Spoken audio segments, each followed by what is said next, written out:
insight, and great storytelling. Starring Bobby Carpenter and Jeff Tito Thitoff. It's time to attack and dominate. Attack and dominate on a Thursday. That's on the agenda today. I'm Tito, Jeff Thitoff. To my left, Bobby Carpenter. Bodie Wells sitting across from us. Good morning, Bobby. How are you this morning, my friend? I am rolling, sir. Having a great one. How is the day treating you? You know, it's nice. It seems like it gets a little bit later every morning around this time. I know it does. It will Yes. for about the next month, and then Yes. it will start getting shorter. It'll be on Coaster Bob.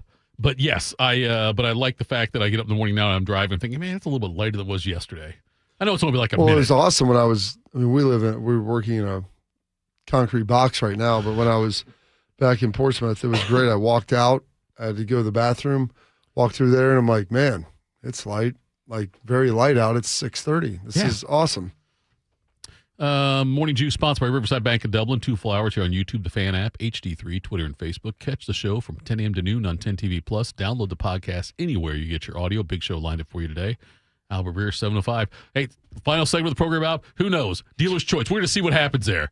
I'm not sure if Your Highness is alive, incarcerated, still awake. I don't know. He's down there in Nolens. So I've never had a chance to go to New Orleans. For anything? For anything. It's a fun city. I have a feeling it'd be bad for. That's where the House of the Rising Sun. That's like I think what the song is about. That By the animals, yeah, Yes. that's real. They show you that house in a tour that you take. It's honestly, I'd only been there for games until a couple years ago, and then we went down there just for 3 days with some friends to kind of hang out, and it was a really good time. The food's really good. It's a relatively inexpensive city. You can walk everywhere. Once you get there, it's a little tough to get here from Ohio, Columbus, but I've heard they put some direct flights in now. So I'm a huge New Orleans fan. Food's good. Got some gambling. It's warm. They don't really have like any beach area or anything like that, but a lot of the hotels have pools and rooftop pools and things like that. And it's a city that's old and historic, got a lot of character to it.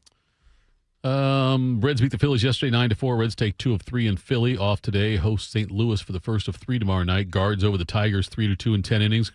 Guards going for the 4-game sweep today at 110. Western Conference Finals Game 2. Thunder 122. Spurs 113. Series tied 1-1. Not only did Thunder win, basketball won because now we get a better chance at a 7-game series with the Thunder and Spurs. Hope that happens. Eastern Conference Finals Game 2 tonight. Cavs, Knicks, 8 o'clock. Knicks lead the series 1-0, and the Knicks are on a 44-11 scoring run since the last time the Cavs were up by 22 points in that game with less than 8 minutes left. I would be remiss if I did not mention the passing of Bill Davage. He is the longtime member of the Columbus Blue Jackets organization as a scout, also then as an announcer is probably how you know him better. Bill Davage passed away yesterday at the age of 72. Didn't have a lot of interactions with him, but the ones I did, professional and kind, like he just seemed like a nice guy like to have a beer with and hang out and talk. But he loved the Jackets. I believe that Aaron Portzline, longtime friend of this program, there said that he called him. He in his Facebook post said Bill Davage was a great ambassador, maybe the ambassador for the Columbus Blue Jackets for a long time there. Here's Bill Davage's call after the Jackets beat Tampa back in 2019. Listen, Billy, it's not about us, but you've been here since day one. What was this like tonight? Friday, April 19th at 10 a.m. You can guarantee your seats with a full or partial ticket plan. And if you visit ticket representatives tonight, Pretty emotional. Outstanding. On the concourse and section. You work so hard, and to be able to watch these guys just give it their all. That's what it's all about. I'm telling you what. Just see the fans. This is an amazing experience. And just to be part of it for the last 20 years brings tears to your eyes. So, very important member of the Jackets and the Jackets history. So, and I knew his son. I know his son Rob a little bit. Met him at different events sometimes, or different. We had a couple of mutual friends, but Davage, though, Bob, I know you had him on. You mentioned that you had him on the show with you guys before. Yeah, I think he was either on with Rothman and I, or when I was on with Beamer at some point. I mean, I talked to him on there. I can't say that I knew him all that well, but right. I know that we had conversations and spoke before. One of those things where it's like it's someone whose voice you heard a lot. Like for me, I'm sorry, I don't mean you. I mean, like the voice I heard a lot when I was consuming Blue Jackets games. And the only time really, I saw him was like kind of around in the press area when I go out there and view them there. But he just, it's a voice I associate with the Blue Jackets. So tough loss for the Jackets family, tougher loss even for the Bill Davage family. So is he sick? He was sick. I know he had a stroke a few years back. They said he passed away surrounded by family. So there was obviously there was a knowledge that this was going to happen. This was going to happen, yes. 72 years old, though. But Bill Davage, though, passes away. Long-time Jackets, and as Porty called him, maybe the ambassador of the Columbus Blue Jackets. Bob. Did you go over to Bruno Mars last night, Thitoff? I figured you would. I was going to ask you how the show was. No, was it good? I'm not going outside for that. I like Bruno Mars. It was very rainy and cold. It would have been a brutal night to go sit outside at the shoe and be a part of that. What? How many concerts have you been to the shoe? How many concerts have I been to at the shoe? Yeah. I don't know. That many. Okay, that's 10. Fine. Your daughter, what you were saying about your daughter? I'm sorry to interrupt you. They had a lacrosse game last night, so it ended up working out for the best. So did it work out for the best? Yeah. What do you mean? Did they win? Yeah. Okay, that's what I mean. If they would have gotten their butts kicked, Bob, maybe you would have said, you know what, I wish it was a Bruno Mars. I don't think I would have said that. Missing my kid play to go watch Bruno Mars, I'd go see him anywhere at any time. So, that's a flex right there.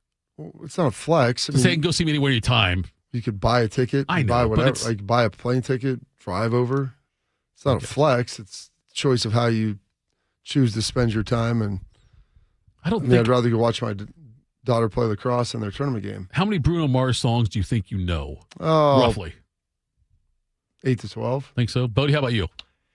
Yeah, that probably sounds about right. I think I couldn't probably list all the titles of the songs, right? But if you played it, him, I'd be like, yeah, I know this song. I could probably even sing to it. I like Bruno Mars. I mean, he's not going to be number one on my Spotify Wrapped at the end of this year, right. But I enjoy some of his songs, and if you play them, it's like, yeah, it's a fun song. Yeah, they're good. I mean, heck, he's been doing it for almost 20 years. So, God, I think I'm like at 4 to 6 is where I'd be. You would know more than you think, I'm guessing, but maybe not. I don't know. Do you want to save lacrosse result for what's got you juiced, or do you want to tell us now what score was? I don't know. What 23-4? I mean, they. She got in the game, then played goal a little bit. I take it. Yep. Yeah, they had a running clock. I mean, it was good. Got out of there. My parents came up. My in-laws came up. They celebrated my son's birthday, and then we went and got something to eat, and then went over to the game, hung out a little bit. Went to Carsoni's after. It was a fun time. So they've got another game. The regional semifinal will be on Tuesday, and then their regional final, assuming they win, will be Thursday. So regional semifinal will be here in town somewhere like Hilliard or something. Or? Yeah, they're all at Arlington. Oh, Arlington, really? Yeah, you get home. The home team in the whole region gets the higher seed gets the home game all the way through to the state semis. So, which I believe will be in Mason, I think, and the final will be at Crew on June 7th. All right, Bob, make me smarter. Time to get smarter. Morning Juice presents Today in History. Here's your professor, Bobby Carpenter. All right, Bob, do your thing. Oh, goodness. It is May 21st, and I'm getting sick of my internet not working here on my laptop. Oh, Bob, you and your tech issues. You're too young to have tech issues. No, it's just here. Okay. It's not a tech issue anymore. It's just this place. Right. So I wouldn't define that as an issue anymore. It is May 21st. It's a Thursday, the 141st day of the year, 224 remaining this 2026. This date, 1881, the American Red Cross is established. This date, 1904, the Fédération Internationale de Football Association is established. You know what that is, Thitoff? The what? Football Association? You weren't even listening to me, were you? No, I was calling up YouTube. I'm sorry. You said it was in 19... Calling up YouTube. I was calling up, chat with the listeners, Bob. I love the people. Calling up. What were you punching in the number? I punched in YouTube, and I heard something about the Football Association. You said you were calling up YouTube. Okay, I'm sorry, Bob. I got the phrasing wrong. I mean, you were NFL. It's a web... It was the NFL. I would guess FIFA. Yes. Yeah. Oh, you said you were actually listening. It said Fédération Internationale de Football Association. I even used the term football. Did you use day? Yes. Okay, then I should have known that. You're right. If you say day, I should know that. I said football. Okay. That one too, yeah. That's probably dead giveaway. But that's established right now. They got probably corrupt pretty quickly. This date, 1927, Charles Lindbergh completes the first solo flight across the Atlantic. This day, 1930, Babe Ruth, while with the New York Yankees, hits 3 consecutive home runs. And in 1964, Under the Boardwalk is recorded by the Drifters. Under the boardwalk, out of the sun. Under the boardwalk, we'll be having some fun. Under the boardwalk. This date, 1977, Rumors by Fleetwood Mac. The album hits number 1. You can go your own way. Go your own way. You can call it Song will be forever tied to Forrest Gump for me. This date, 1980, Star Wars Episode 5 premieres. The Empire Strikes Back. General, prepare your troops for a surface attack. Yes, my lord.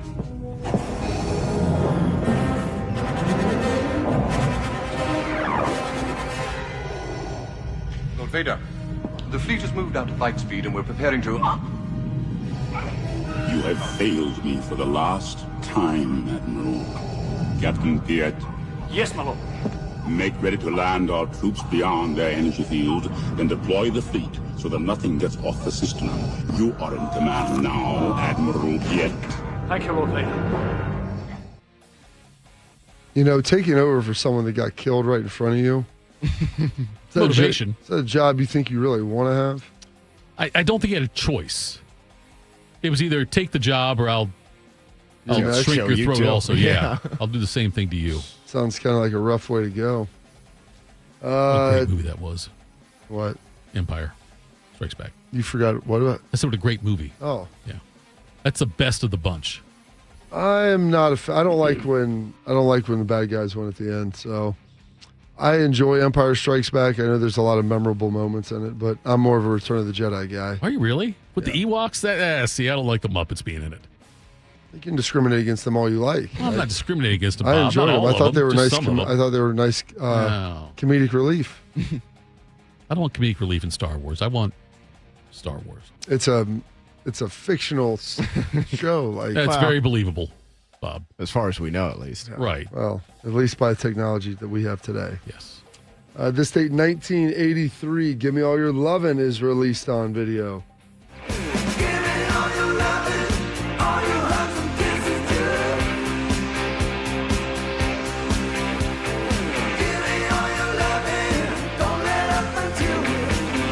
It's a hell of a year for ZZ Top with that one, and She's Got Legs. Legs was that other song they had. They were. She knows how to use them. She does know how to use them. Yes, she does. This date, 1992, the final show of a legend, Mr. Johnny Carson, says goodbye to his Tonight Show for the final time. His guests, I'm curious who Bodie pulled, with Bette Midler and Robin Williams. And so it has come to this. I am one of the lucky people in the world. I found something I always wanted to do, and I have enjoyed every single minute of it.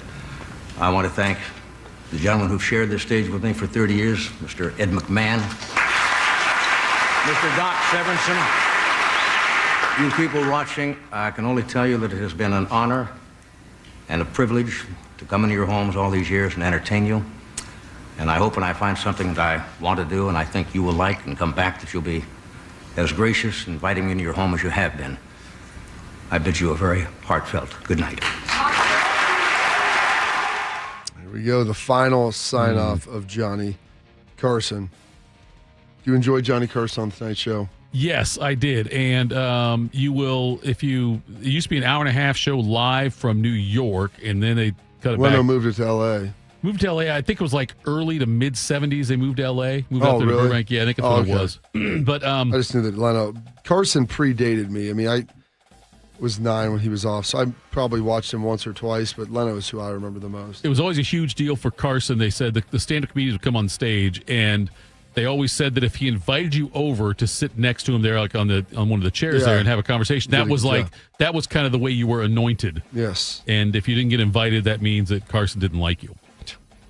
That's real life. Yeah. They've talked about that before and how big of a deal it was when you do a set and he's like, why don't you come on over and sit down? Come here, sit down. Yeah. Then he talked to you. Just toss the commercial. Yeah.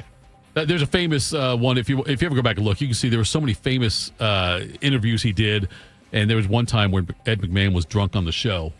If you look at that, that's the type of TV I'm looking and you're for. looking like a Johnny's like, can I get you an army cot or something there? You think you're fooling everybody out here right now? Like he was absolutely hammered during the show. You think that was part of the bit, or was that just? I think, hey, show up drunk today. McMahon showed up I drunk. can do that. Yeah. Right. It's a funny clip.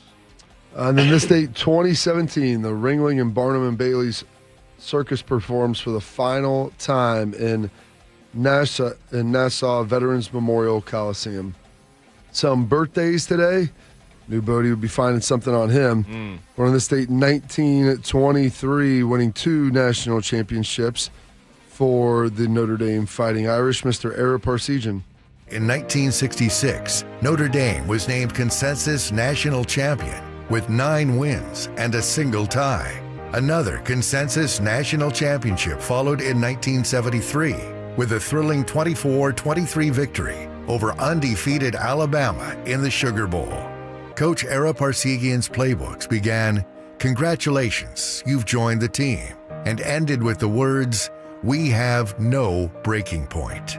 Class, the way he coached, the way he lived.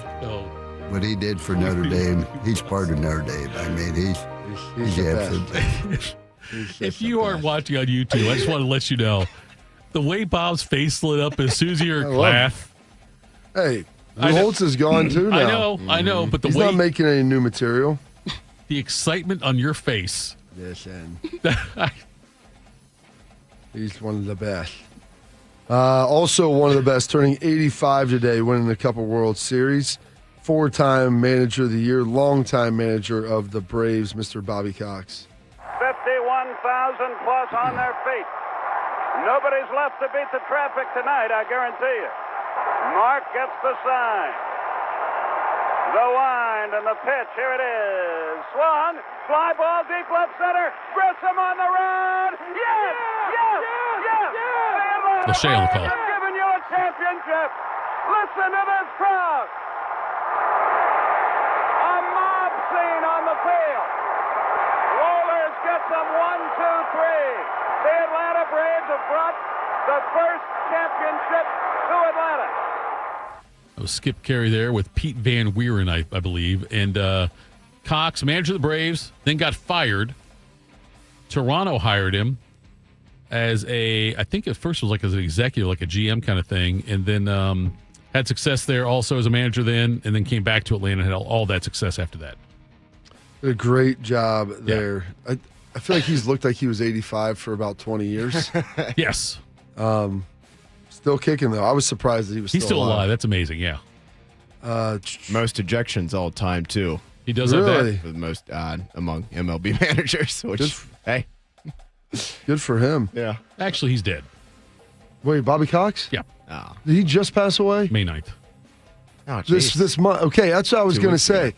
I swear, I was like, man, I thought he had passed away. So he did turn 85, or he would have turned 85. Yeah. Gosh, couldn't make it to the birthday. 84. Couldn't get okay. there. 84, yes. He managed the Braves 78 I was going to say, 81. I thought he just passed away. I'm like, there's no way. Then the Jays from 82 to 85, then came back to the Braves as a GM in 86, and then took over in 90 and stayed there until 2010. 14 consecutive division championships, which is amazing. Unreal. The only time he did was the 94 when they had the shortened season, but whatever. But yeah, so number 6, retired. He has a record for most ejections, 162. Good for him. And he always seems so chill. I never really remember watching him get thrown out. Turning 79 today, Bill Champlin, one of the founding members of Chicago.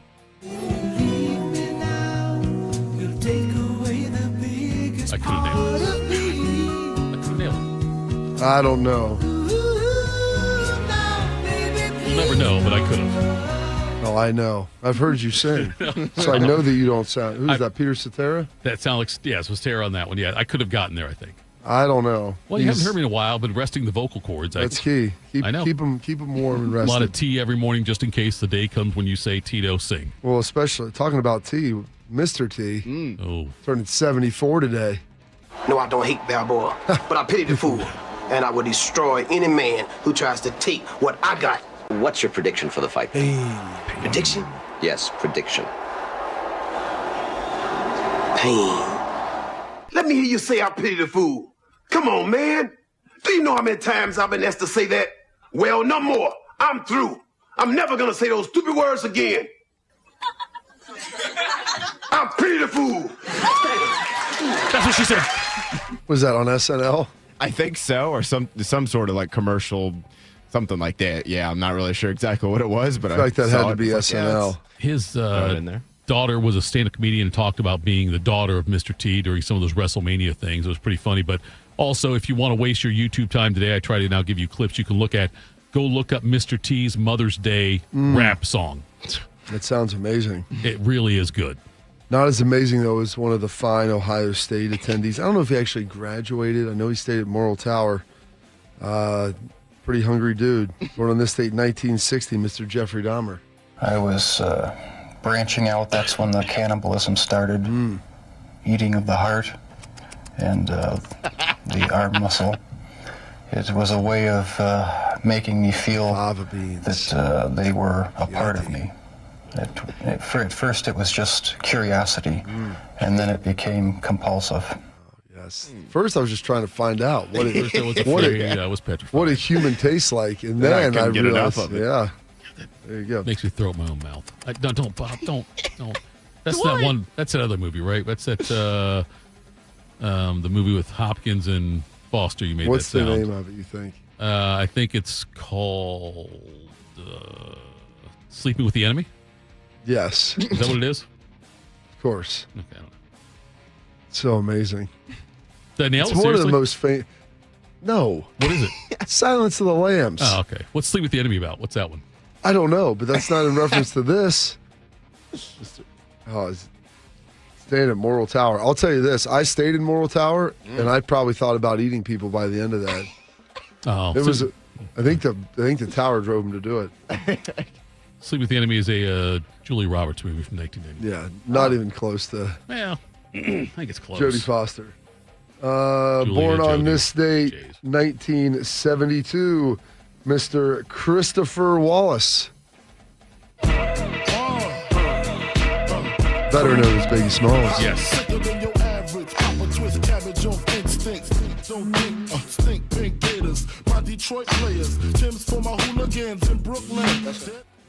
He's not with us. I do know that. Yes. It's Christopher almost Wallace, been yes. 30 years since he passed It's away. amazing that he and Pac are both around that time. That was back when rappers, they did what they said and they said what they did. Yeah, they didn't do it for the money. They lived the bit. That's what it was. They back lived then. the bit. Too bad, man. God, What are you Biggie gonna do and with all Pac. this money? Buy more Raiders gear. Biggie and Pac, man. Turning 49 today. One of the best college football players I ever got to witness with my eyes. 10,000-yard rusher in the NFL.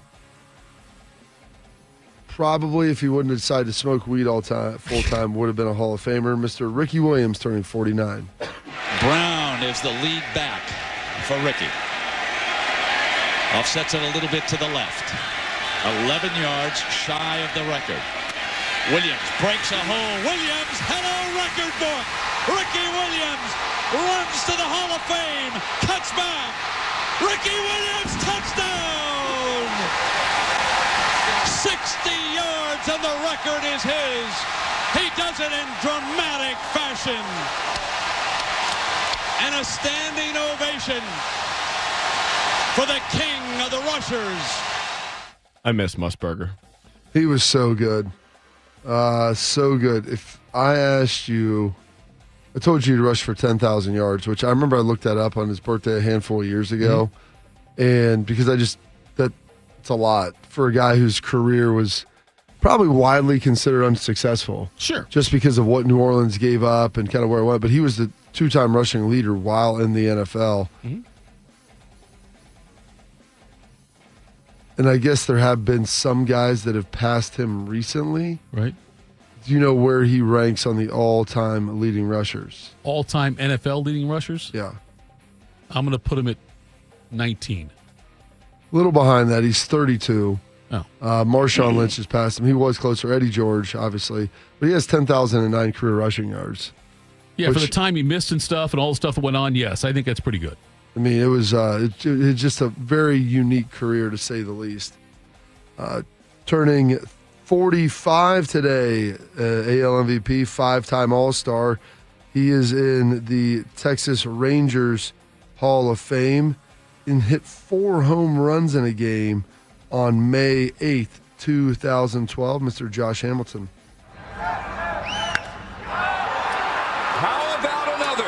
To center field, number 4, Josh Hamilton, on an unstoppable tear in Baltimore. Getting a standing ovation from the Oriole crowd, too. This is like the home run derby in Yankee Stadium. If you have been watching Ranger baseball since day 1, 1972, we have never seen a performance like this. May well never see it again. All kinds of off-the-field stuff. He was the first pick of the draft in 1999 by the Tampa Bay Rays. Ended up going to the Cubs after that. Never played for them. And then the Reds purchased him in 06. He made his debut in 07 with the Reds. Yeah. That was a big deal. He exploded for the Reds and then signed a big deal, went down to the Rangers. Well, he got traded to the Rangers for Edison Volquez. Yes. Which I think was a trade that worked out for both teams. Absolutely did, yeah. Volquez was good. Yep.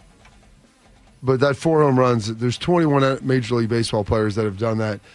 I was looking back, I'm like, 4 had to be the record. I'm like, unless somebody hit 5. No one's ever hit 5, yeah. 4's the So number. 21 have hit 4. Yep. And he's one of those gentlemen. Despite an interesting off the field, a lot of stuff going on, a lot of drugs. Great story, though, because they went to the World Series when he was there with back-to-back years, right? Yeah, back-to-back. Yeah, Who was their with Bochy? manager? Ron Washington. Oh, Washington, Ron, yes. gosh. That's the drug Got guy busted also. for doing some Yes. coke. Loved it, man. Just getting after it. Hey. You know what? Listen, sometimes it's 162 is a lot, dude. You got to get going it sometimes. Playing first base is easy. Tell him, Ron. Yes. Exactly. That's exactly right. That's who that was, yeah. And turning 30 today, former NFL MVP, Mr. Josh Allen. You got to chip on the edge with Ingram and have him come up on the inside. Some of these guys. Here we go, Jim. Fires it into wide open. Remarkable. Touchdown. Buffalo. Davis again. 19 in 17 seconds. This is the Kansas City game. Down the middle to the end zone. And there it is. Touchdown number 4 on the night for Davis. I'll say that was one of the best football games I've ever watched. Oh, yeah.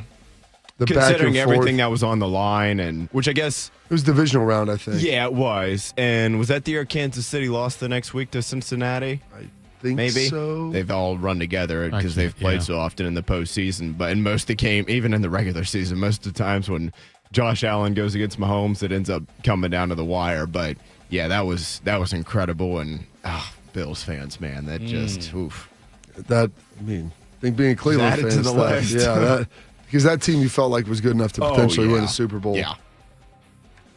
So Josh Allen turning 30 today. Some holidays observances. It's Red Cross Founders Day. It's Brown Bag It Thursday. Now I don't know if that's a lunch or if that's like a paper sack and a 40. It could be both. Maybe both. Maybe you got 2 brown Depends bags. on your lunch, yeah. National Memo Day as well. And those are your historical events, your birthdays, your passings, your holidays, observances for this date.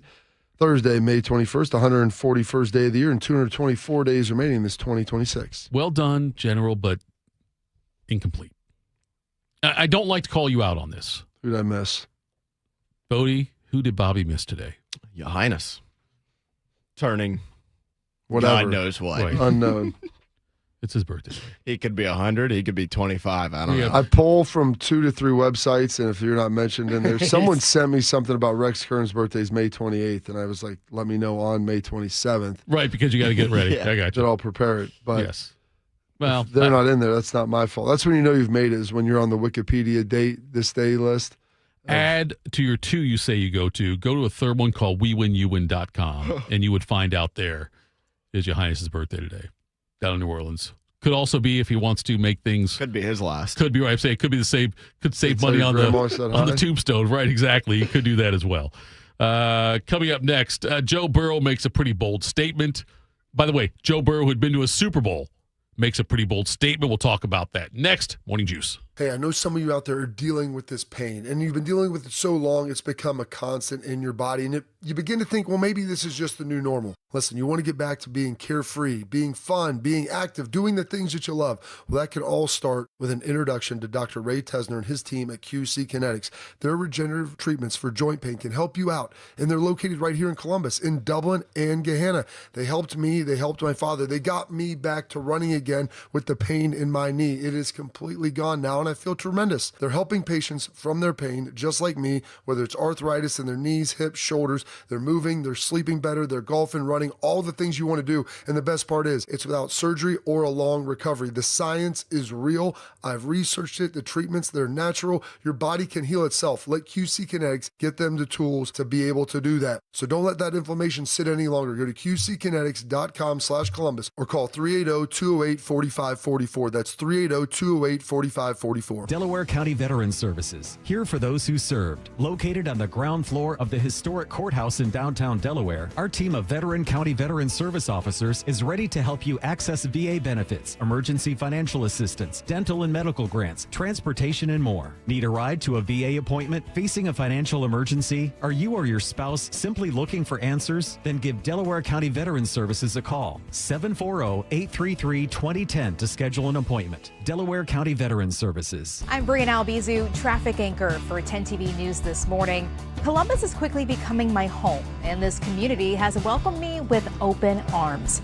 My mission is simple: to help you get to where you're going quickly and safely. Whether it's helping you beat the slowdown on 270 or giving you detours around major construction, we've got you covered. Because when your morning's on the move, so are we. Make the move to 10 TV News this morning, weekdays from 5 to 9, anywhere you watch. Hey, it's Bobby Carpenter. Summer savings are heating up at Germain Toyota of Columbus. Right now, drive home in the rugged 2026 Toyota Tacoma for just $299 financing for up to 48 months. Or turn heads in the sporty and stylish 2026 Camry XSE. Lease it for only $399 a month for 36 months with $39.99 due at signing and 10,000 miles per year. So whether you need truck capability or sedan comfort, Germain Toyota has the next ride waiting. Germain Toyota on the corner of I-70 and Bryce Road, or online at germaintoyota.net. When it comes to a gun suicide attempt, all it takes is a moment. Heather and I had an argument just like any other couple. I was lost. I had snapped. I had a gun and I was going to take my own life. Heather helped me realize that there was still a life to live for the better of myself, my family. My weapon is now safely put away. A moment of crisis can happen to anyone. Store your guns, locked, unloaded, and away from ammo. Hear more safe stories at endfamilyfire.org. Brought to you by Brady and the Ad Council. One man is a national champion, NFL veteran, and local business leader. The other man is Tito. This is Morning Juice. Sponsored by Riverside Bank of Dublin. Here's Bobby and Tito. Bob, here's what Joe Burrow said. The OTA is going on. This is the most talented roster we have had since I've been here. The front office has taken a lot of heat from the fans, the public, the media. Well, I was going to say, and also Joe, you, but he didn't say that. We can put all that behind us. They went and made it happen with free agency. I thought the draft, obviously we'll find out.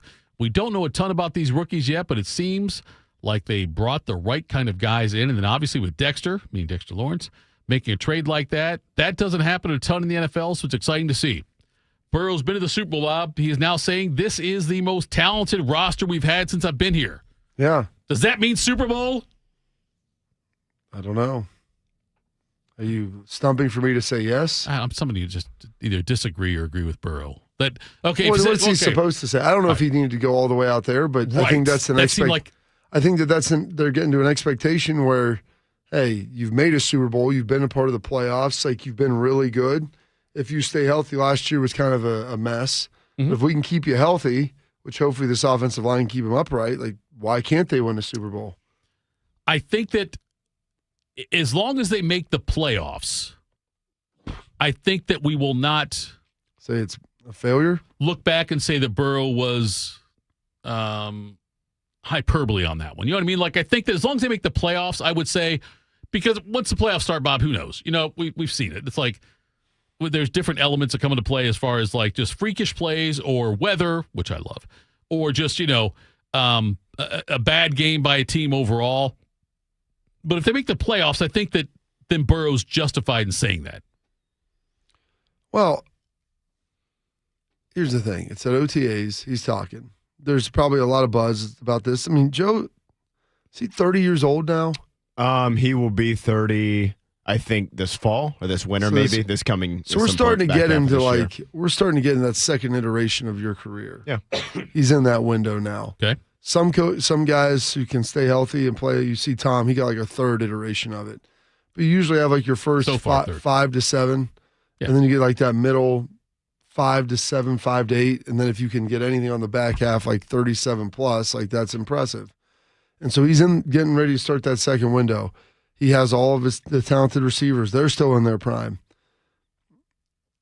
Offensive line, well, we'll see how that looks. TBD.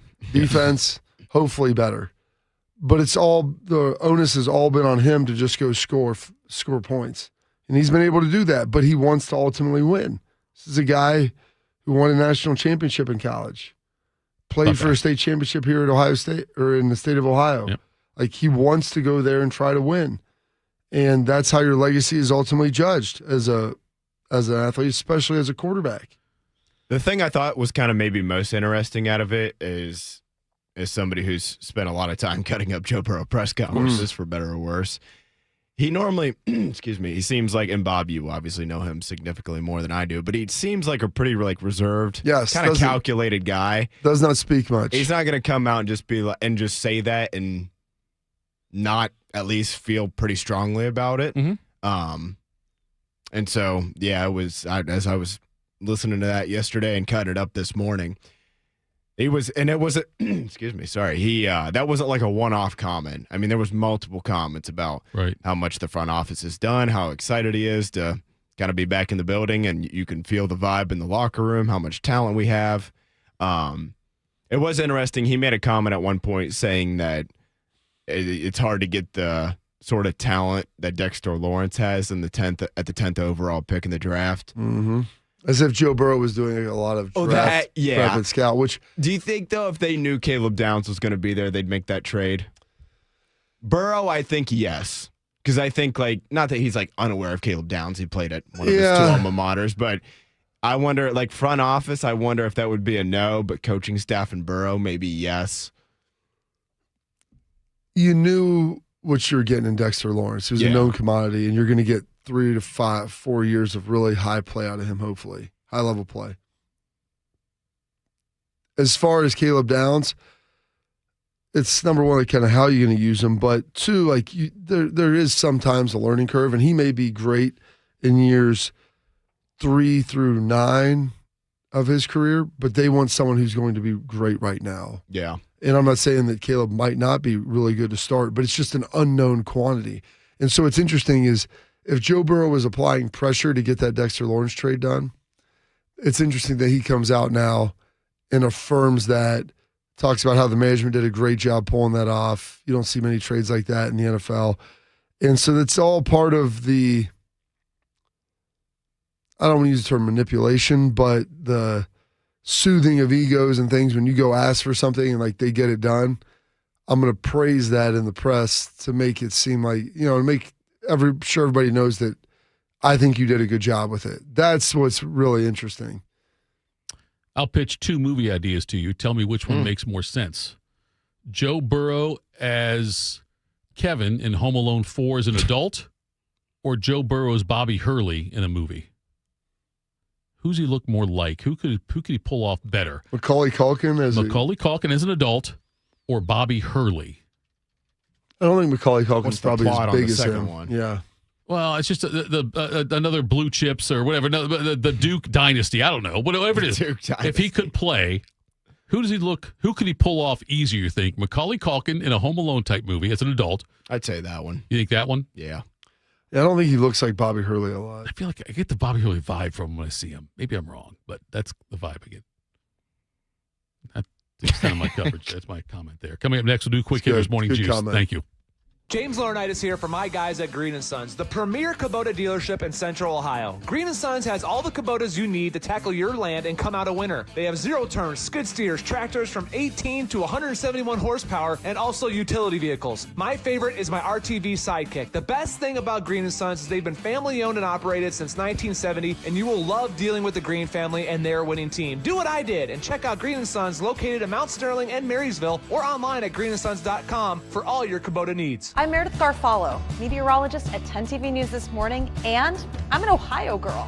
I love golf, aerospace, and all things Ohio sports. For nearly 20 years, I've studied the patterns that shape our days, from winter wonders on the south side to dangerous storms along the I-71 corridor.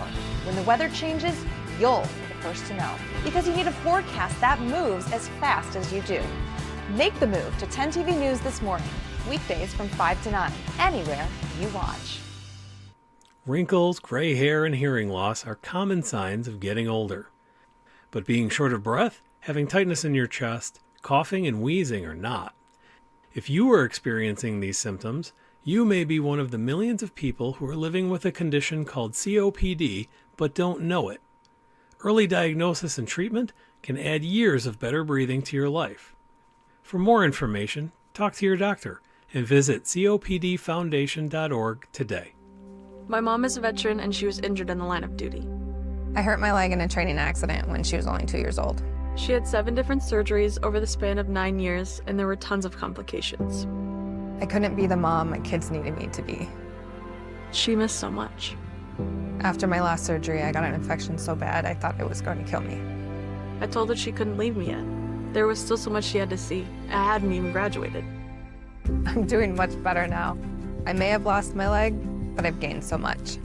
I'm an active part of my kids' lives. She can kick a mean soccer ball. DAV's been there for me and my family. Through thick and thin, they've had our back. Every year, DAV helps more than 1 million veterans like Sandy get the health and disability benefits they've earned, so they can achieve victories great and small. My victory is getting my life back. I got my joy back. We got our mom back, thanks to DAV. Support more victories for veterans. Go to DAV.org. Common Man and Timmy.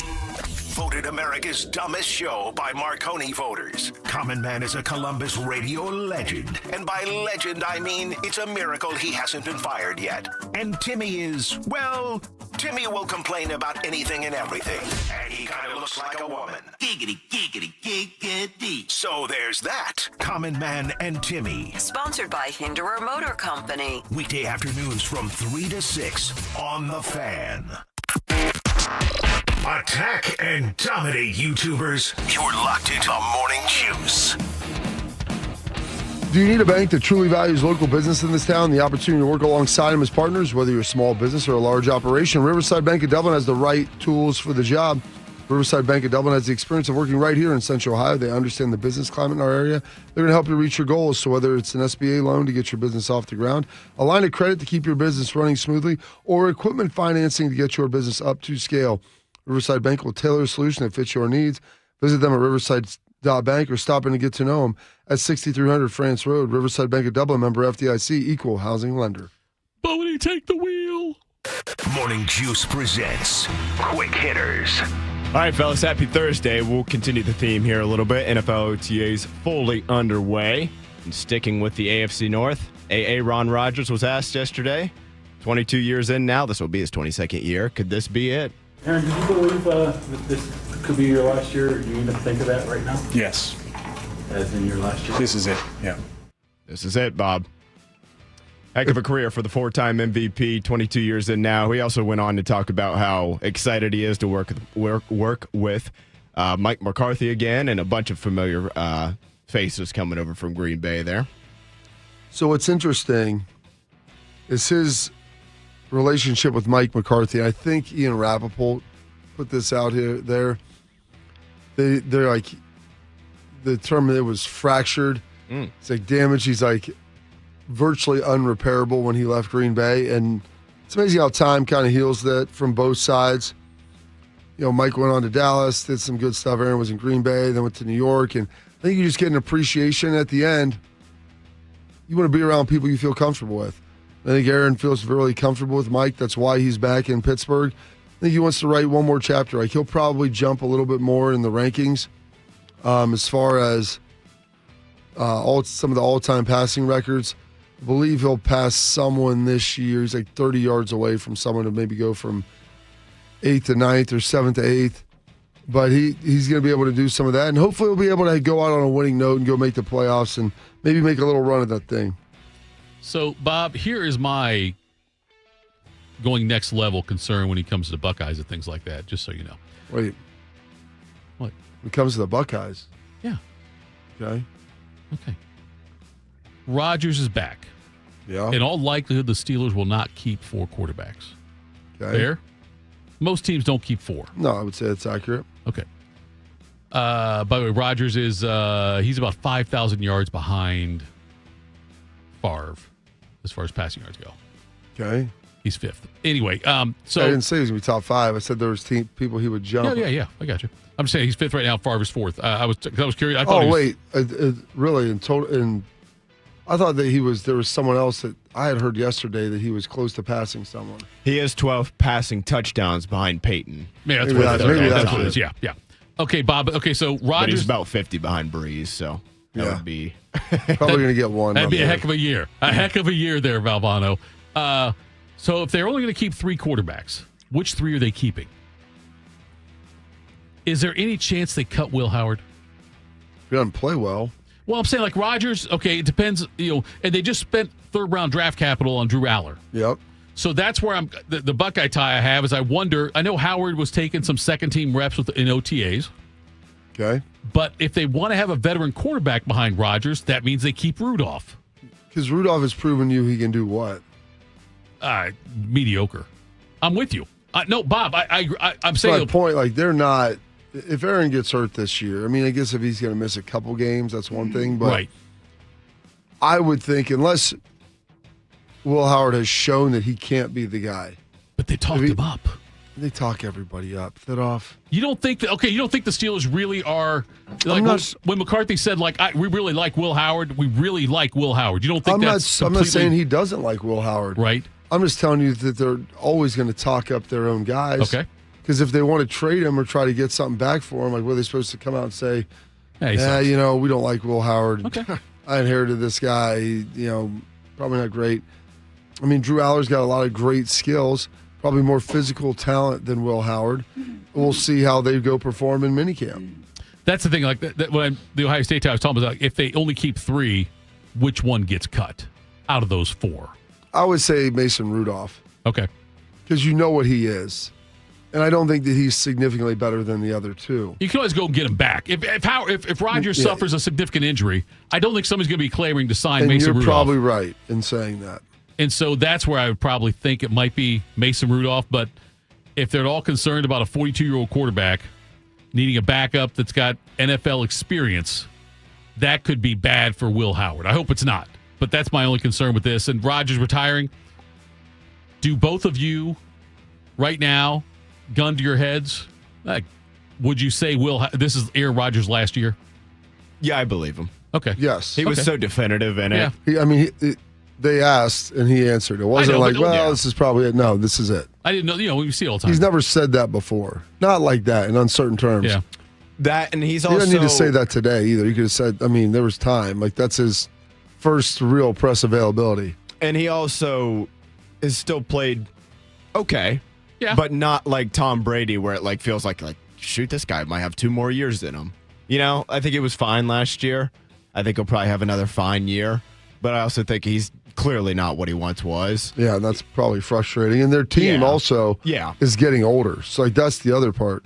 I don't think there's this drive for him to keep trotting out there and kind of winning 9-10 games and maybe just squeaking into the playoffs and being a decent, above average quarterback at this point. Could either of you envision a scenario? Just think about this. Is there anything that could happen this year that would bring Rodgers back next year?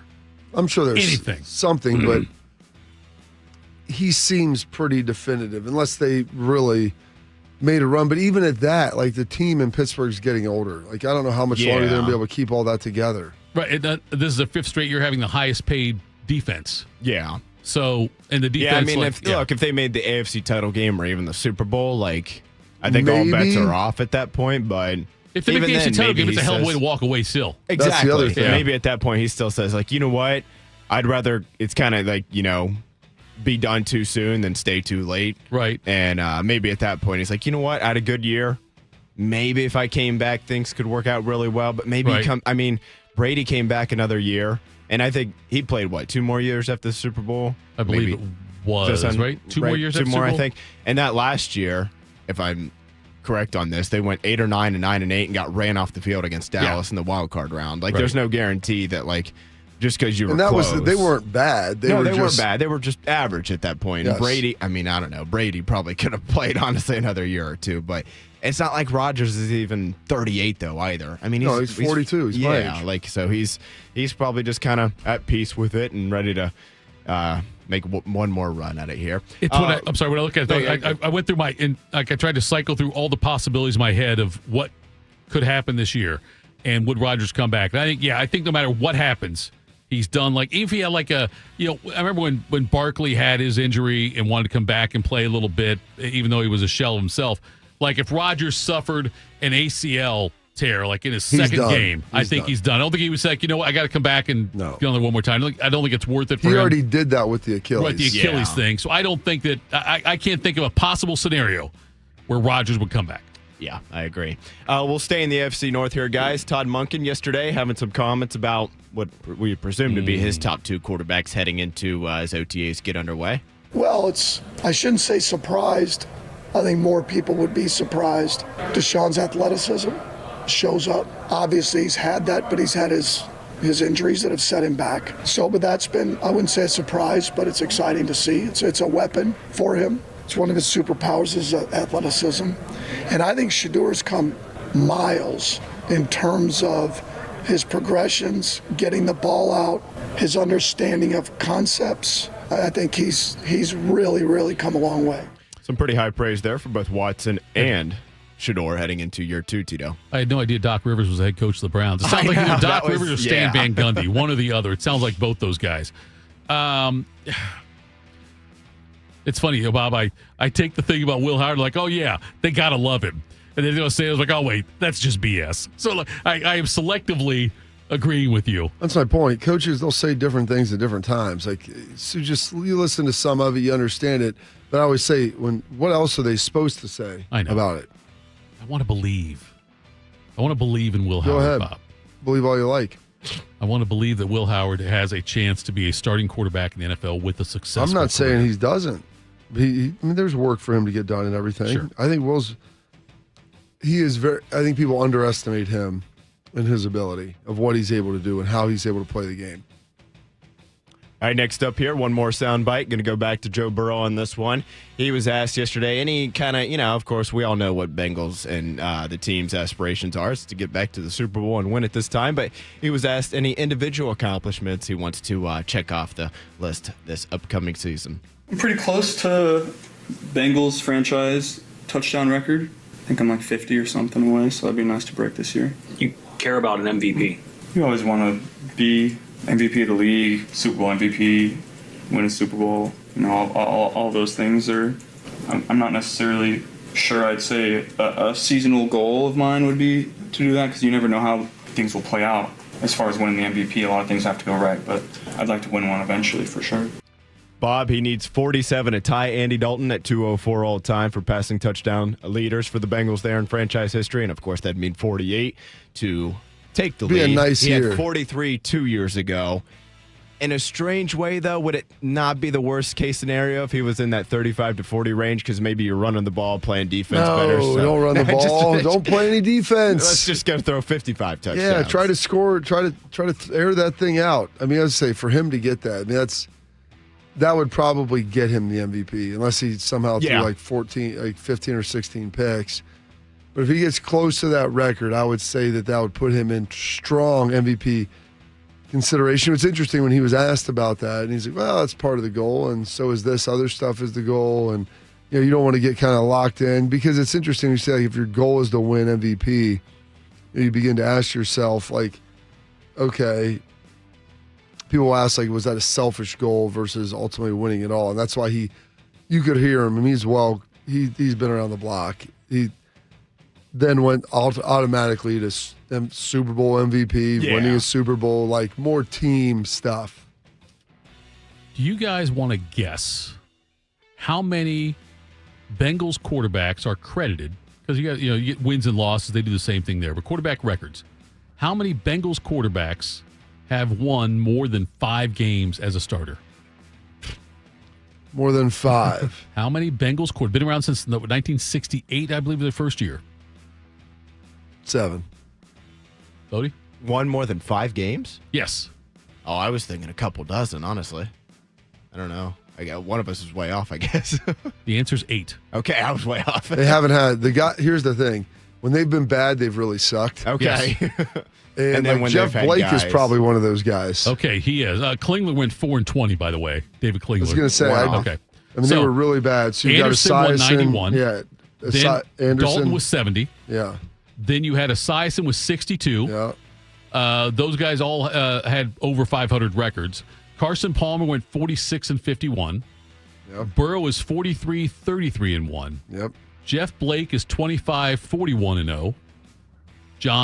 After that, John Kitna 18-28. Yep. This next guy I never heard of. He went 12-10.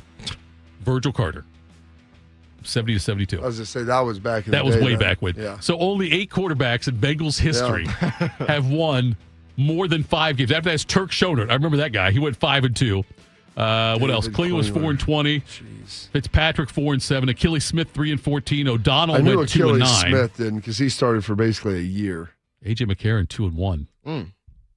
How about his girlfriend, though? How about his girlfriend? Speaking of Brent Musburger. Yeah, speaking of Brent Musburger, indeed. All right, folks, coming up next, top of the hour, Albert Breer will join us. Lots of questions for him. We'll do that next. Morning Juice. I'm Tracy Townsend, anchor at 10 TV News This Morning. This community is my home, and it means everything to me. I care deeply about the stories we bring you each day, especially the ones that truly impact your life, from women's health and advocacy to the decisions happening at the State House. My goal is simple: help you feel informed and connected, because when news moves fast, you need a team that moves with you. Make the move to 10 TV News This Morning, weekdays from 5 to 9, anywhere you watch. Hey everybody, it's Berm. Jeremy Birmingham from the Austin and Berm Show on 97.1 The Fan. Memorial Day is this weekend, and it's the real start to summer. It's happening whether the waistband is ready or not. And look, I'm a pro cookout, pro burger, pro hot dog, cold drink, somebody burning chicken and calling it grilled type of guy. That's not the issue. The issue is starting another summer feeling like you're hiding in your own clothes. I've been there, and I didn't love it. Awaken 180 changed that for me. I lost 40 pounds, and I didn't do it by becoming a monk or eating steamed punishment 3 times a day, and I definitely didn't do it by adding another medication. This is all natural and a healthy way to change your life. Awaken 180 gave me the full game plan, a coach for adjustments, and a way to lose weight while still living like a human being. So here's the blunt version. Summer's basically here. The pictures are coming. The cookouts are coming. You can either make the same promise to yourself again, or you can actually do something about it. Enjoy the summer. Enjoy yourself. Awaken180weightloss.com can help you get there. I thought mixing bleach with my floor cleaner would take the stain out. When my youngest ate the dog's medicine, that was a new one. I was trying to protect my garden, but I accidentally sprayed myself with pesticide. So I called 1-800-222-1222, the poison helpline. A poison expert helped me figure out what to do next. I was connected to someone who spoke Spanish. They answered my questions. It was free. It was confidential. It was real help in real time. Keep the poison experts in your pocket. 1-800-222-1222. Ms. Fernandez, what are those tiny things? Those are what we call amoebas. You can only see them through a microscope. Wow. Today's students are tomorrow's great thinkers and innovators. But right now, there's a funding crisis in public schools. Millions of kids go to schools that don't have funding for books, computers, and so much more just because of where they live. You can help change that. Donors Choose is a nonprofit that lets you support students and teachers in your community and beyond. You choose which supplies to support. You could provide first graders with pencils and paper, or other students with their first chapter books, help a music class get a guitar. You could even supply a classroom like mine with a science project. But what you're really giving is the moment that sparks a brighter tomorrow. To learn more, please visit DonorsChoose.org. That's DonorsChoose.org. Choose students. Shape the future. Proud to be your go-to sports addiction. WBNS, WBNS FM, HD3 Columbus. The Fan 3, Ohio sports destination. Attack and dominate. You're locked into Morning Juice. Sponsored by Riverside Bank of Dublin. Here's Bobby and Tito. Morning Juice. Get out with Breer on here shortly. Senior reporter for MMQB. Can't wait to talk to him. Lots going on. They've awarded the Super Bowl Bob to Nashville. Nash Vegas, baby. Was it 2030? Is that the one? I believe so. There's like 3 more before it. Oh, we got Atlanta coming up next year. No, Atlanta's 2028. L.A., Atlanta, Vegas, and then Nashville. But they haven't set dates yet on those. The Atlanta one, they have not set a date yet for that one. The one upcoming, Bob, by the way, is a huge deal. I don't know if you know this or not. The 2027 Super Bowl. Do you know why it is so significant? The date of, there's 2 reasons. The date of that Super Bowl. 2027? Yep. The upcoming season here. One is fake and made up. The other one's real. Okay. The fake one is it's on Valentine's Day. Valentine's? I like it. Okay. Which, Valentine's Day made up holiday. I don't celebrate it. Whatever. Anyway, the real reason, though, the next day, Bob, is President's Day. So that's for certain this year? Yes. So did they put a second by? How did they? Is it because of just how the calendar hit this year? The calendar hit this year, yeah. The way like Labor Day and all that crap happens, yes. So okay. The next day is a holiday, which means kids are off school, which means that you may get kids that can stay up later now to watch the entirety of the Super Bowl. Yeah. That may have to go to bed normally. I mean, they do a good job starting at like 6:30, so it gets done at like 10:15. It's not crazy late. It's way different than the NCAA, like football, the basketball championship, anything that they're playing with the World Series, starting those games at 9 o'clock and wondering why kids aren't watching them anymore because they get done at 12:30 on a Tuesday night. Yeah.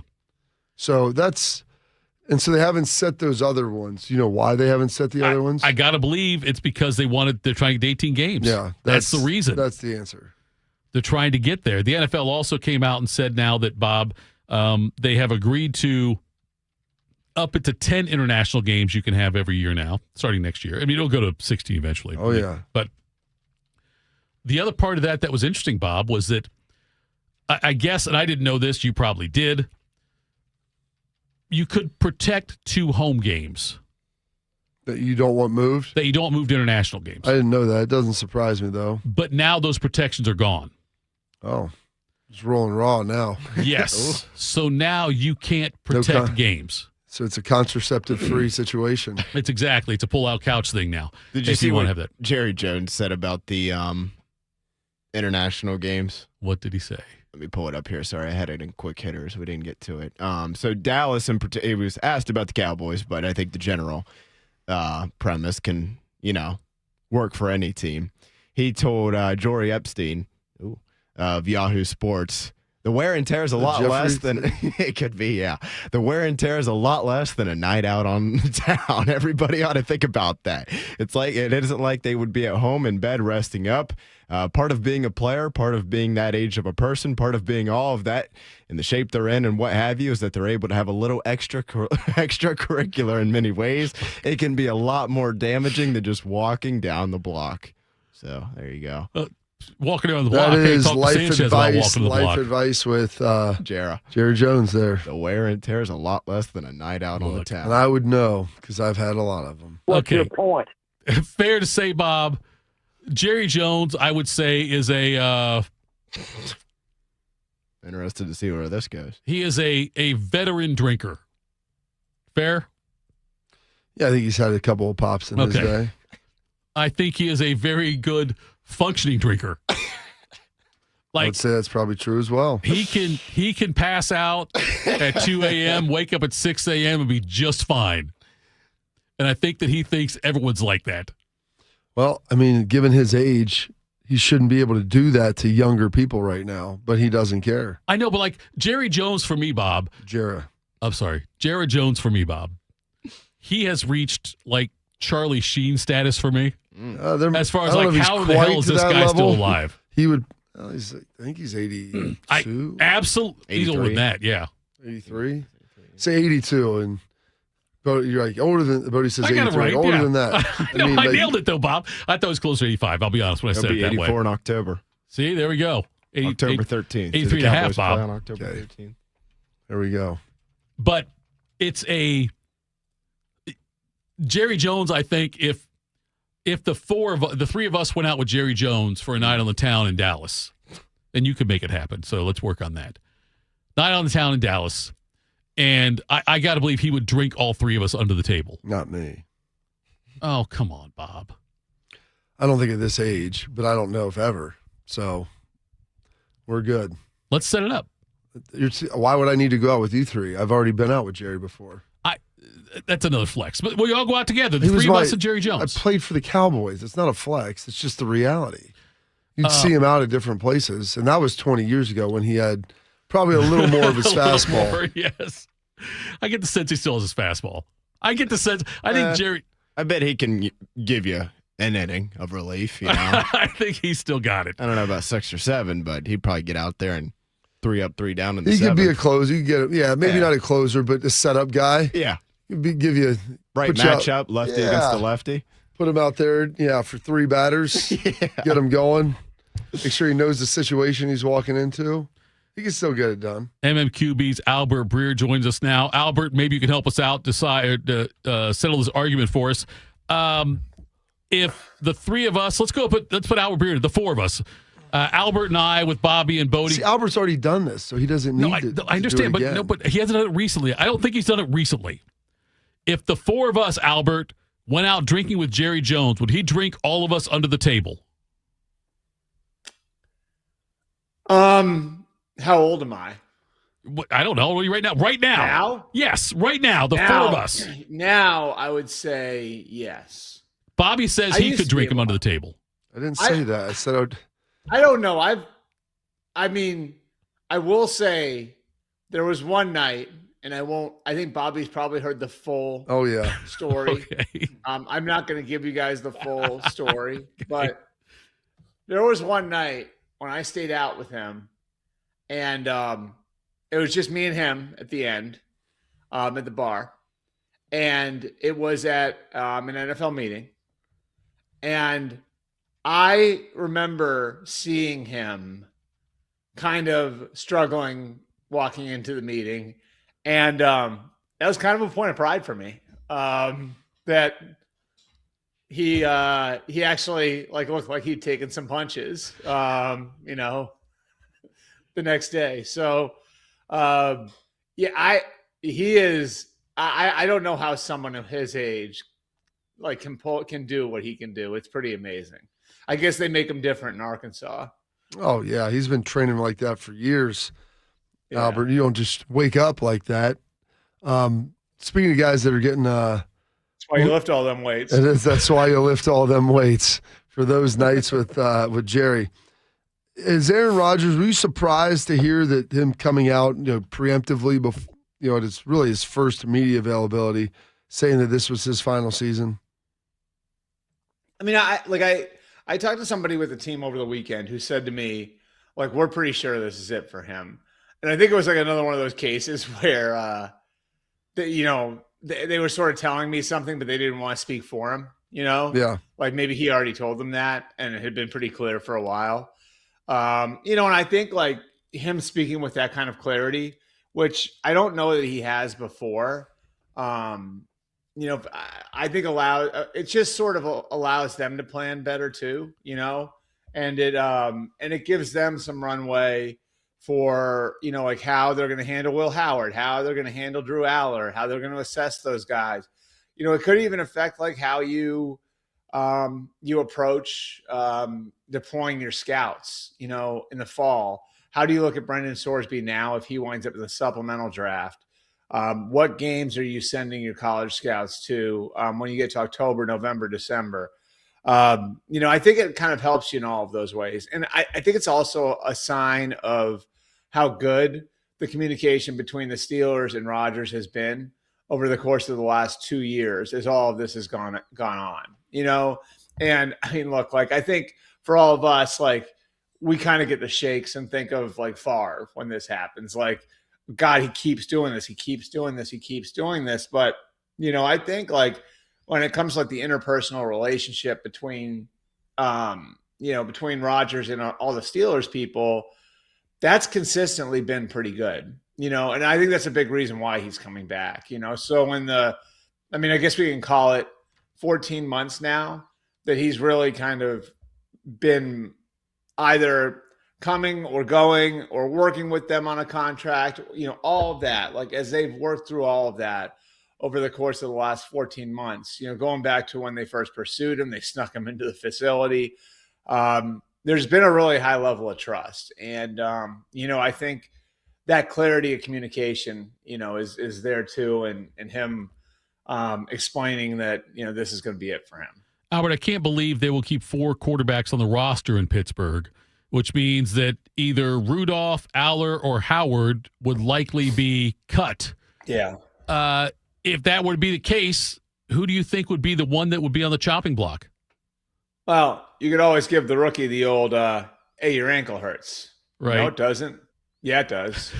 And then you got a concussion. Put him on IR. Right. So there's some creative stuff you can do. I think like what they're going to do is they're going to give Will Howard every chance to win the backup job now, and like that was part of like the way that they worked the calendar here too. Like I know like it was important for Mike McCarthy to have Aaron Rodgers here this week because this week is the start of OTAs. For people who don't know, OTAs is a fancy term for football practice. It really is for all of these teams, the start of actual football practice where you're doing competitive things out there on the field. It's not just 3/4 speed stuff anymore.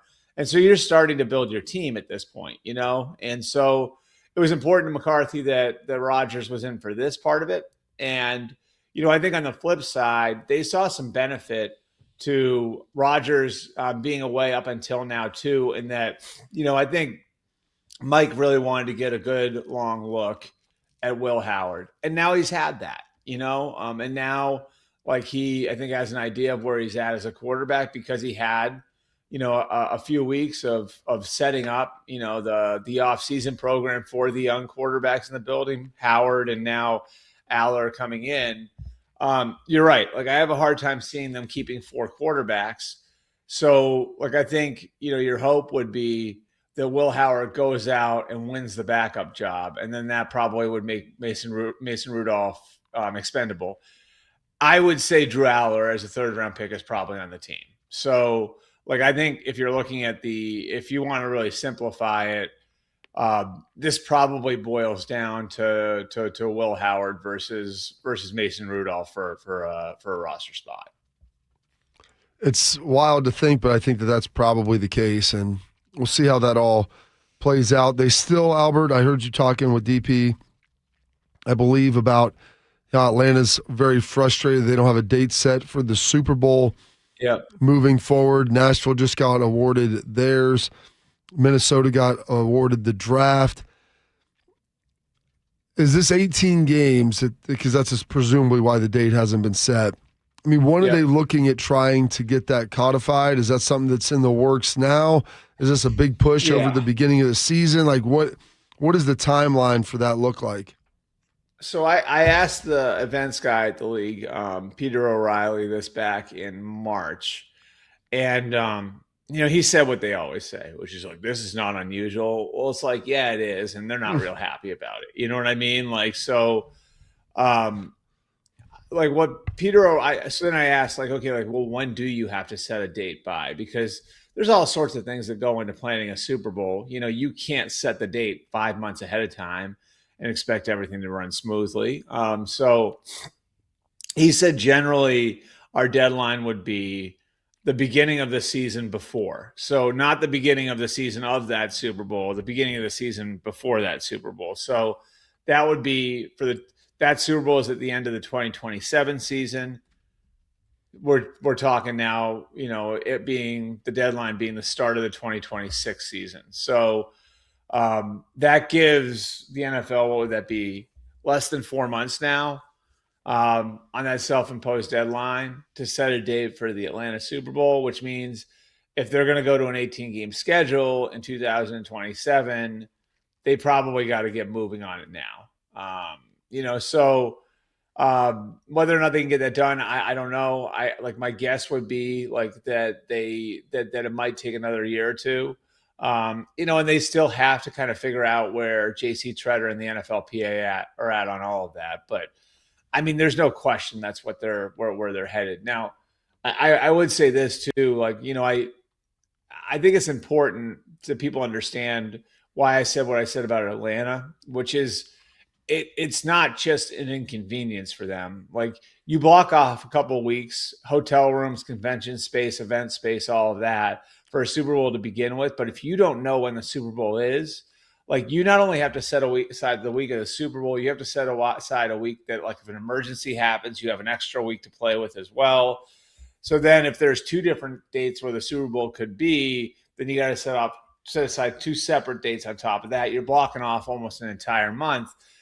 That basically chokes out a city's ability to do business, in other places with those dates, So you're talking for, a metropolitan area, probably half a month of business that is being put on pause while the NFL figures out what the date's going to be. What do you think the give back will be on the other side with the owners to the players on this? What is that? Have you heard anything on negotiations on what everybody's looking for to help get this done? So I think it's probably going to be monetary in some way.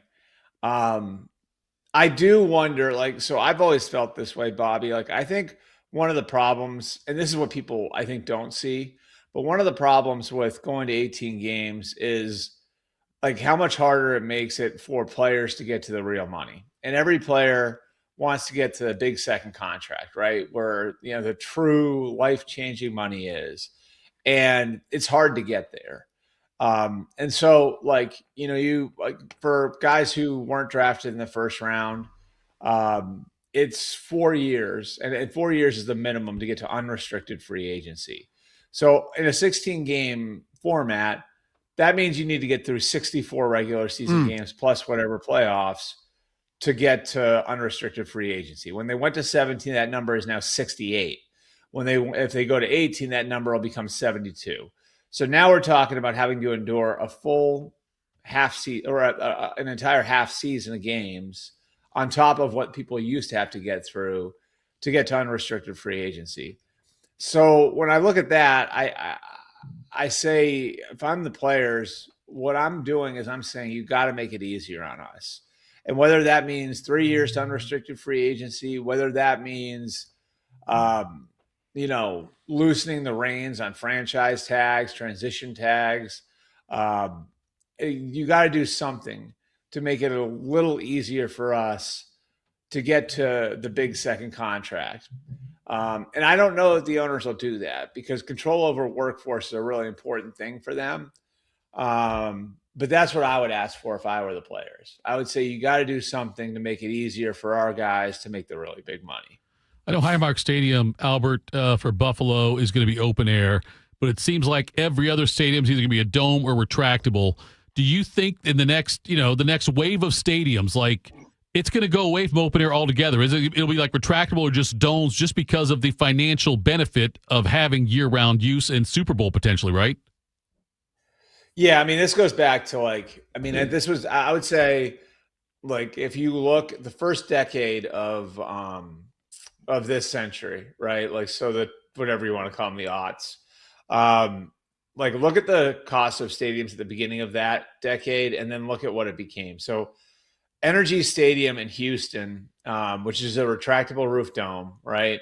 Opened in 2002, was I think right around $350 million to build. Lucas Oil Stadium, which opened 6 years later and is also a retractable roof stadium. I think if you've been in both places, you'd say they're comparable, was more than double that, was $800 million. Then MetLife Stadium, which opened 2 years after that, was $1.6 billion. And now, it's more or less a given that you're well over $1 billion to build a stadium. So what sort of effect does that have? Well, it becomes harder to justify building these places for 10 football games anymore, right? So if you're building that sort of place, it's okay, now we got to jam every event we possibly can. Concerts, this summer World Cup, NCAA Final Fours, everything we can possibly get into that stadium, we are going to get into that stadium. Well, to do that, you need a roof. And to do that, generally, if you don't want to put in a really expensive grass system like what they have in Madrid, and I'd urge anyone to go look at what they have in Madrid. It's freaking incredible. Then, you got to put down turf, right? And so that's what's happened. That's what's happened is that the stadiums have gotten so costly that it just doesn't make sense to have doesn't make sense to build one for just football anymore. And so, they've found creative ways to put every event under the sun in them. And I think, it's interesting. Jerry Jones was actually ahead on this in that he said, we're going to have boxing matches here. We're going to have swim meets there. And Bobby, you were in Dallas when they built that place. Yeah. That was Jerry's whole thing was this can't be just a football stadium. And I think a lot of other people have followed suit. And again, you need a roof to do a lot of those things. So speaking of that, and we'll get you out here on this, Albert, you mentioned the grass over in Madrid. They have the World Cup here. And I just saw the AT&T manager talking about, they brought in 50 some odd tons or whatever of all this aggregate and dirt. And they've got the field's 24 inches above where the current turf is. And they're having a grass field. And they have the lights, the hydroponic lights and everything that go up and down with it. And I saw a poll where they said 92% of players want to be playing on grass. How much is the NFLPA going to push for that? And I know it's more expensive and cost prohibitive with domes, but that's where they're going. Is that something you think that'll come into play here shortly? Man, I hope so. I mean, Bobby, answer this for me. How often in your NFL career did you practice outside on turf? In Dallas, hardly at all. Usually all the outdoor fields are grass. Right. We have one turf field, but that's Let me ask you this then. When you were a player, when you were going to a loud stadium, coaches would pipe noise in, right? Yeah. Coaches would, if there was every little detail, right, they would try to prepare you for, right? Mm-hmm. Every little detail. Yet you are preparing to play on a turf field and they're putting you out there on grass. Why? Because it's better, safer. 32 out of 32 teams practice outside on grass, regardless of what sort of surface they're playing on Sunday, right? Mm-hmm. Because the players feel better. I mean, to me, that's the smoking gun in the whole thing, right? You know what I mean? Yeah. We can talk about all the statistics we want. Look at the actions of the teams. Every single football team practices on grass. What surface does Ohio State practice on? Grass as much as they possibly can. You know what I mean? So that's the thing is to me, these guys can give you every statistic they want. It's safer. It's just as safe. But what are the trainers, the doctors, the coaches, what are they putting the players on? They're putting them on grass. You know what I mean? So don't on our heads and tell us it's raining. We know why you're doing this. You know what I mean? I would say, the really interesting part about it is you think about the soccer argument, right? And the reason the reason all these, all the NFL stadiums have to do this is because FIFA requires it. Well, why can FIFA require it? FIFA can require it because countries are competing for their events, right? Okay, so then go over to England and France and Spain, and why is it that over there you cannot have a turf field? You have to have natural grass in all these stadiums. It's because all of the leagues are competing for players, right? So it's not just one group of owners who can kind of get together and make the rules for themselves. No, It's a league in Germany competing against a league in England, competing against a league in France for players. And if the money's comparable, and a player looks at it and says, well, that league has 15 grass fields and that league over there has 10 turf fields, like I'm going to go to the league with the grass fields. I mean, you saw it with Messi, right? Didn't Messi, when he came over here, guys, correct me if I'm wrong, I think Messi for a while was refusing to play on turf, right? Yeah. Isn't that right? I think that's correct. So, I mean, it is just a mountain. I mean, if you want to look at all the anecdotal evidence, there's a mountain of evidence. And the soccer's got these inherited advantages in that there are, FIFA's got leagues countries competing for their events, and players don't just have teams competing for their services. They have leagues competing for their services, And so that allows them to ask for whatever, I need the best working conditions now. And over here, because, the NFL, call it what it is, it's an operating monopoly, can kind of make their own rules on that stuff. I always think of this. I always think of Green Bay and that field there. If you go there on a Wednesday, you can walk right out of the tunnel onto the field, and they have a little rope that runs around the field at Green Bay and says, it's like, please don't walk on the field. We're trying to keep this special place in the best condition, whatever the sign says there. And it's such a symbol of the priority that they've made that field there, right? Well, why are the Packers pouring all this money into that field that they have? That surface is a hybrid surface. It is the same surface. It's expensive, hard to maintain. It's the same surface that they use for the British soccer teams, right? Like all the Premier League teams use this Grassmaster surface, right? Mm-hmm. Well, why is it that the Packers can do that, but other teams aren't doing it? Now the Bills are going to do it too. The Packers don't have an owner pocketing the difference, right? Mm-hmm. So the Packers are just pouring, all that money's coming in. The Packers are just pouring that money back into the football team, right? There's nobody profiting on the margin there, So I think it's pretty simple if you break it down. And the reality is, for the NFLPA, they're going to have to give something to get something here. But it's the structure of the sport and the reality of the stadiums that got them here.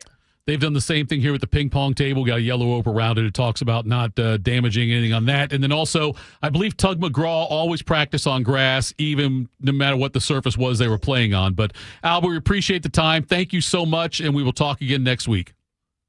Awesome. Thanks, guys. Have a great weekend. That was Albert Breer. Bob, did you get the Tug McGraw reference? You probably didn't, did you? Well, that's Tim's dad. He played Major League Baseball. He did.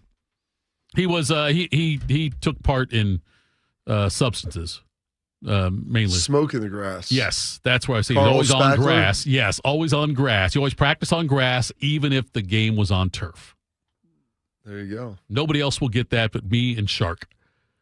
Coming up next, Lincoln Riley is channeling Herb Brooks. We'll do that next. Morning Juice. James Laurinaitis here for my guys at Green & Sons, the premier Kubota dealership in Central Ohio. Green & Sons has all the Kubotas you need to tackle your land and come out a winner. They have zero-turn, skid steers, tractors from 18 to 171 horsepower, and also utility vehicles. My favorite is my RTV Sidekick. The best thing about Green & Sons is they've been family-owned and operated since 1970, and you will love dealing with the Green family and their winning team. Do what I did and check out Green & Sons located in Mount Sterling and Marysville or online at greenandsons.com for all your Kubota needs. I'm Brianna Albizu, traffic anchor for 10 TV News this morning. Columbus is quickly becoming my home, and this community has welcomed me with open arms. My mission is simple, to help you get to where you're going quickly and safely. Whether it's helping you beat the slowdown on 270 or giving you detours around major construction, we've got you covered.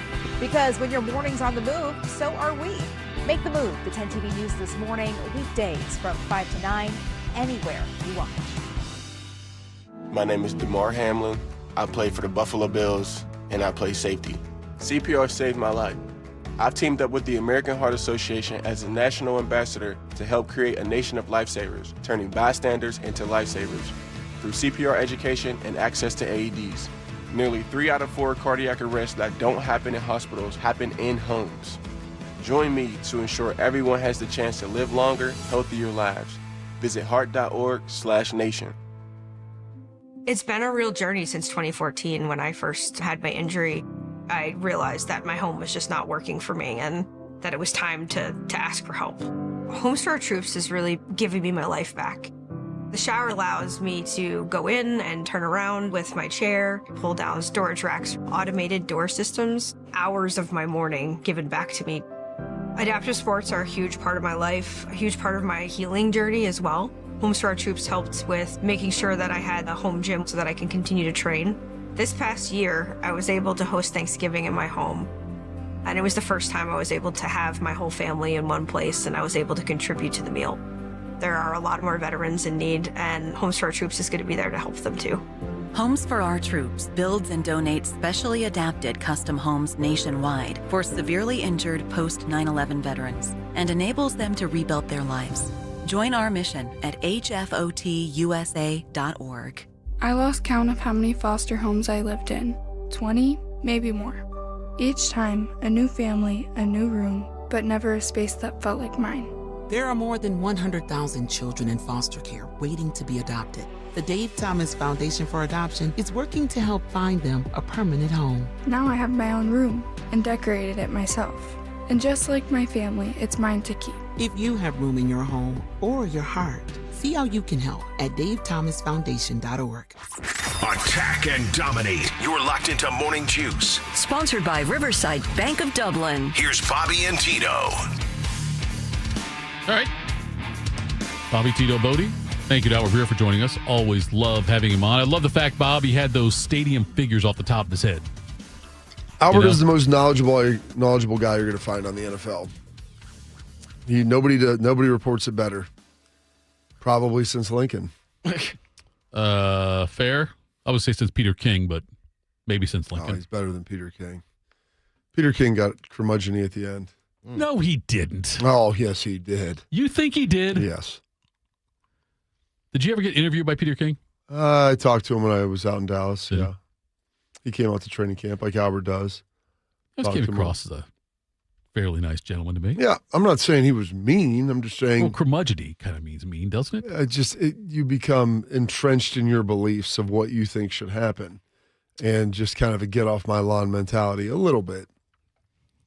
Lincoln Riley, we talked earlier about Joe Burrow. I said that the fact he said this is the most talented roster he's been on with Cincinnati, a team he took to the Super Bowl one year.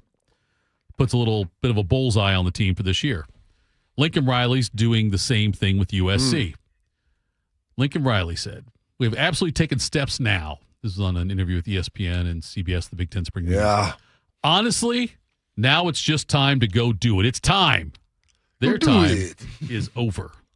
He didn't say that part. The program's ready for it.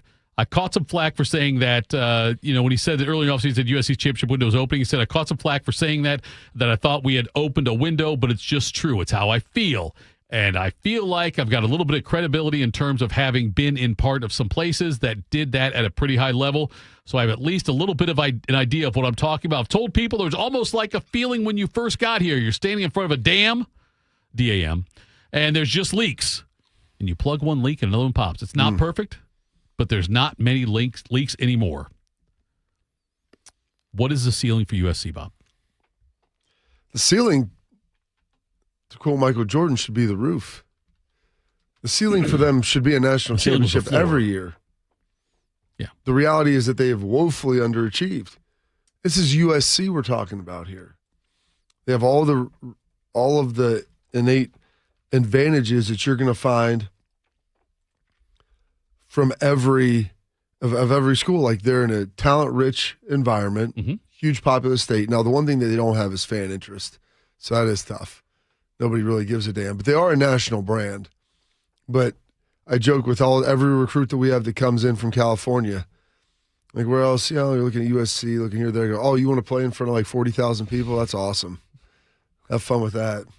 And then I kind of laugh, and I'm like, you've been to the game? I've been. Yeah, you see that thing over there? That bad boy's full when they're playing Kent State at noon, or even at night. In 2011, this is after Pete Carroll. Now, Pete Carroll left in 2009, after the 2009 season. They were good in 2011. 2011, they went 10-2. Yeah. How'd they do in the bowl game? Well, we won't know because they were ineligible. Yes. But they were good. They were good that year. That was Clay Helton? No, that was Lane Kiffin. The Lane train. Lane 10-2. He went 8-5 his first year, then 10-2, 7-6, 10-4. And then Sarkisian goes 9-4. Why did Lane leave USC? Why did he leave? I don't think it was a choice. He got fired. At 10 and 4, he got fired? He got fired on the tarmac. On the tarmac, yeah. That's what I'm trying to figure out. I don't think he was fired. I don't think he went 10-4. I think USC finished 10-4. He got fired before that? I think so, yeah. Who was the interim then? I don't know. I think that's when Big Ed. Yeah. Big Ed, that's right. Who, by the way, guess who's back? You're right, he's back. Back again. You know what? You get fired as the head coach, just hang out for a while, collect that severance cash. Now you're back at LSU with the Lane train. So Sarkisian then goes 9-4, 8-6. We know why he was no longer the coach. Why is that? I believe he was hanging out with Jerry Jones and Mark Sanchez, your amigo. After that, then you had Clay Helton, 10-3, 11-3 the first two seasons. I see he had very successul runs to start. Yeah. Then 5-7, 8-5. The COVID year 5-1, and then 4-8. Then he was gone. Then Lincoln comes in. 4-8. God, I didn't remember that. That's gross. 4-8, 3-6 in the Pac-12. Oh my gosh, 4-8. So since 2017, USC has had one double-digit win season. That is ridiculous. The Lincoln Riley 11-3 season back in 2022, back in the weak-ass Pac-12. It's been 15 years since. That's not I know true. It doesn't. It's to be fine. fair, the Pac-12 was good. It's fine. That was the worst part about the Pac-12 dying was it got really good again. Yeah, they were good the last year. Their quarterbacks, like you go look at all the guys. Mateer was there. Oh, who are all the guys? There was like five guys. Washington played in the national championship game in their last year in the Pac-12. We know Utah's been pretty steady. Yes. Noah Fafita at Arizona was pretty good. Oregon's been good. So what? Okay, we know how stacked the Big Ten is this year. Yeah. Ohio State, Oregon, I don't know. Indiana. Lane said there's 3 or 4 games a year you can just coast. You play your backups. That's why guys want to stay in the Big Ten. I've just Margin told of you victory is bigger. Look at it. The 3 best teams in the Big Ten. I've given them to you: Ohio State, Oregon, Indiana. I think in that order. Go to hell, Signetti. You got to show me you can really do it 3 years in a row. Do you sound like Tyvus now? He's down on Indiana. Said all his boys are gone. Look, you got to fool me once, shame on me. Fool me twice, strike 3. Bob, we know we don't get fooled again. That too. Thank you. The Who reference, I like that. Well, that's a Who via. What's interesting is Rothman was breaking this down. Rothman had never heard that. The George Bush cut. Fool me. We got a saying in Texas. I'm sure you have it here in Tennessee where fool me once, shame on you. Fool me. We ain't get fooled again. And then Rothman was like, oh my gosh, that's the Who. And Cole was like, yeah, this guy played it. I've never realized that was his song too. And Rothman goes, it's amazing. He couldn't remember it and just offboarded straight to the Who, which was pretty good. We have got to end the war on terronism. Now watch this drive. Watch this drive. Let's go. That's off Fahrenheit 9/11. It's pretty good. But that's I don't even know where. I don't even know where we're going with that. Okay, can USC realistically, in your mind, get above those top 3? We're talking about Indiana. That's why. Yeah, Indiana's going to be good. Above all of them, can they get into the top? Do you think that USC could they penetrate the top 3? God, Bob. I mean, that's what you're trying to do is break on in. How about could they Jim Morris top 4? I would say break on through to the other side. Could they Jim Morrison that? Yeah, thing? Break on through to the other side. My dad always asked, "What was on the other side?" That's a great point. What was he trying to get to? Westeros. I was like, maybe. Okay. Well, USC. Do you believe USC could be a top 3 team in the Big Ten this year? Ooh, maybe top 5. How about this? They lost Illinois last year. How about and Illinois should have beat them by more. They fumbled the ball going in the end zone twice. They lost Notre Dame too, Bob. That's why they're not playing them. Exactly. Take the anymore. I believe you said 224 days left in the calendar year. I believe that's how many rushing yards Jay Love had in that game last year. So far. He's still running. Yeah. The only thing that stopped him, where was that? Was that at USC? Yeah, it was in South Bend. Okay, I was going to say the only thing that stopped him was the Pacific, but maybe. What's there a lake? Where we at up there? Yeah, there's a lake. Lake I Michigan? can't remember off the top of my head. Big fan. I don't think so, but you don't know the lakes there's a around smaller there? lake on campus. But big fan. Anyway, how about this? Next, whatever, 3, 4, 5 years, whatever you want to say. Matt Campbell at Penn State, Kyle Whittingham at Michigan, or Lincoln Riley at Southern Cal. Who am I taking? Just best Which record. one would be the best record? Those 3. I think most people right now would say Ryan Day at Ohio State, Dan Lanning at Oregon, and then Kurt Cignetti at Indiana. Yeah. Right. So then who's next? For the next 3 to 5 years. I'm going to give it to. I mean, I don't think I'm picking USC. I don't think so. Those other thing. two coaches have proven to me that they've won at other places. Like they have an identity. Yeah. They know what they're about, and they can grind out wins. Like they're winners. They may not have as much talent, and they may not necessarily be as smart football-wise, flashy with plays, and the offensive guru, but they've won more. It's hard not to see Whittingham getting at least to 9 and 10 wins at Michigan on a consistent basis. Yes. Like if he can do that at Utah, and then Matt Campbell. I mean, I don't know a lot about Ames, but anything I've ever heard about it is that guy winning there. What he did was a miracle. Yeah, they've so always been now he's bad. going to be at Penn State, and they can't get to 8 to 10 wins, and that there's better than Lincoln Riley in the Big Ten. If it's not Lincoln Riley, I don't think Lincoln Riley's there in 5 years. Yeah, I mean, I think Lincoln Riley. Yeah, that's probably. I mean, his contract would probably be up by then. Even so, and I don't know if he's gonna. I would think he'd be going somewhere else. It feels like the answer is probably Matt Campbell, and part of that is because when you look at the Michigan thing, and I'm not even sure if all the Michigan stuff is done as far as I'm not saying sanctions, just the black eyes that Michigan's going to take. I'm not sure if all of it's done yet. These eyes are crying. These eyes have seen a lot of things, but they're never going to see another one like they had in you. Ooh, ooh, ooh. There you go, Bob. There's your singing. Who was that? Were they singing that to, you think, Sharon or to Jim? I think that Sharon was singing that to the woman's house apartment he invaded. If I'm not mistaken, when he had the butter knife to his throat. Anyway, on a lighter note, right? Seriously though, I think Matt Campbell though is probably the one. I'd take Whittingham. I would take Whittingham. You would? Yeah, I think not that Penn State isn't trying to win, but I think Michigan has showed in this NIL era they have money. They're going to spend. Yeah, they'll spend, and he'll have an identity that is similarly sets a floor. Yeah, I think it sets a floor at probably 8 wins. Yeah. Where they're not going to be bad. They'll run the ball, they'll play defense, and if they embody what he had at Utah, I mean, they're probably 8 to 10 wins, I would say, pretty certainly. Yeah. Coming up next, a Pulitzer Prize winner exposes magic. We'll do that next. Morning Juice. Hey, I know some of you out there are dealing with this pain, and you've been dealing with it so long, it's become a constant in your body, and you begin to think, well, maybe this is just the new normal. Listen, you want to get back to being carefree, being fun, being active, doing the things that you love. Well, that can all start with an introduction to Dr. Ray Tesner and his team at QC Kinetics. Their regenerative treatments for joint pain can help you out, and they're located right here in Columbus, in Dublin and Gahanna. They helped me. They helped my father. They got me back to running again with the pain in my knee. It is completely gone now, and I feel tremendous. They're helping patients from their pain, just like me, whether it's arthritis in their knees, hips, shoulders.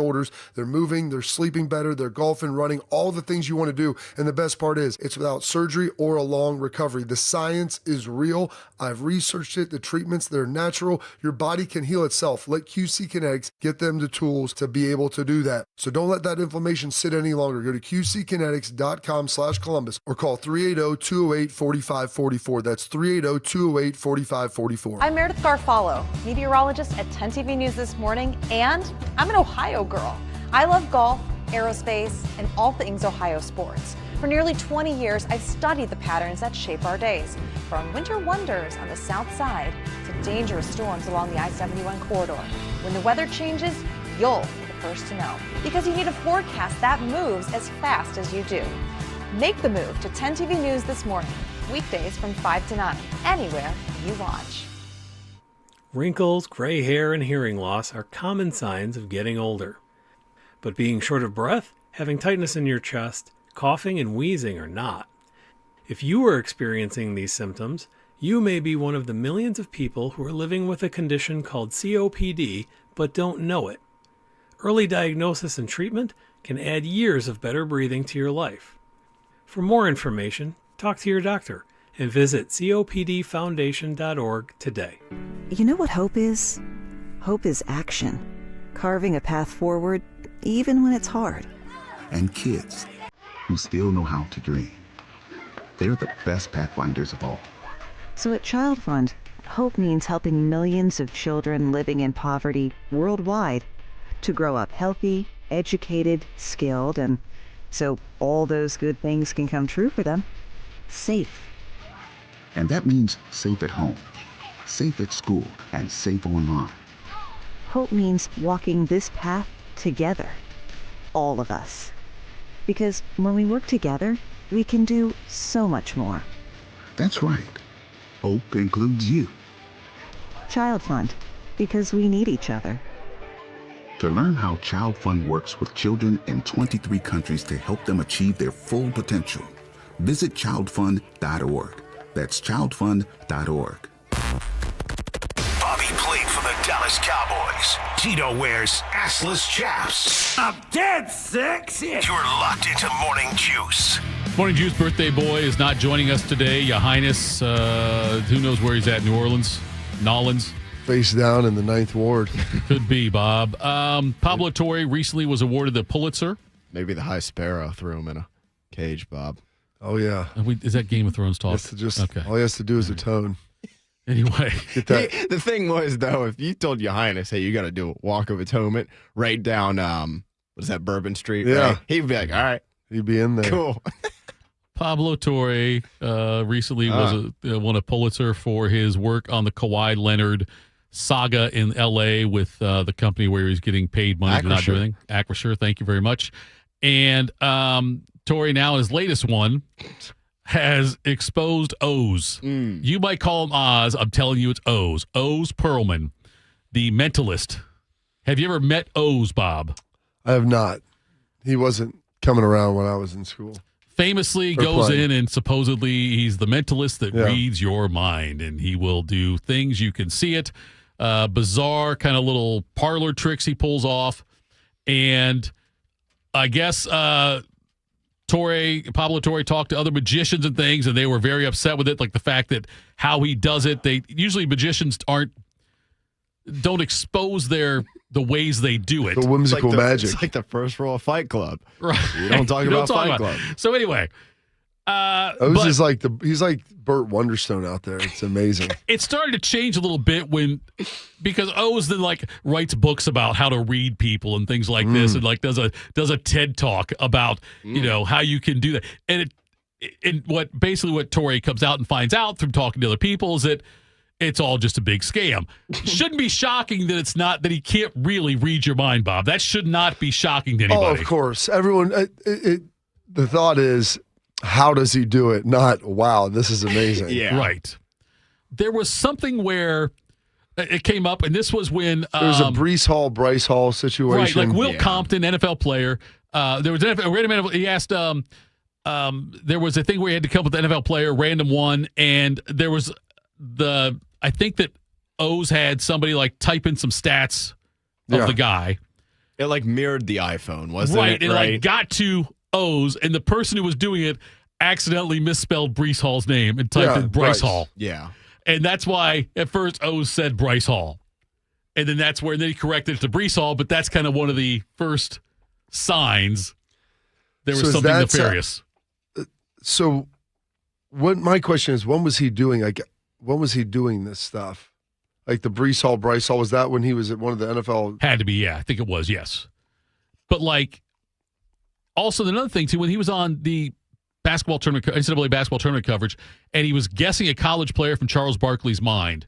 And in the clip of the segment, Barkley says, "You gave me 2," suggesting they had discussed the trick pre-show. Barkley was kind of in on it.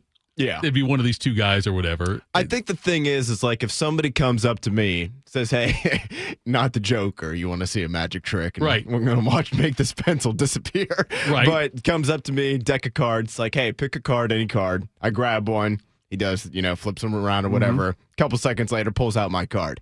I realize it's not actually magic. Right. But I'm still impressed that his sleight of hand can pull that off.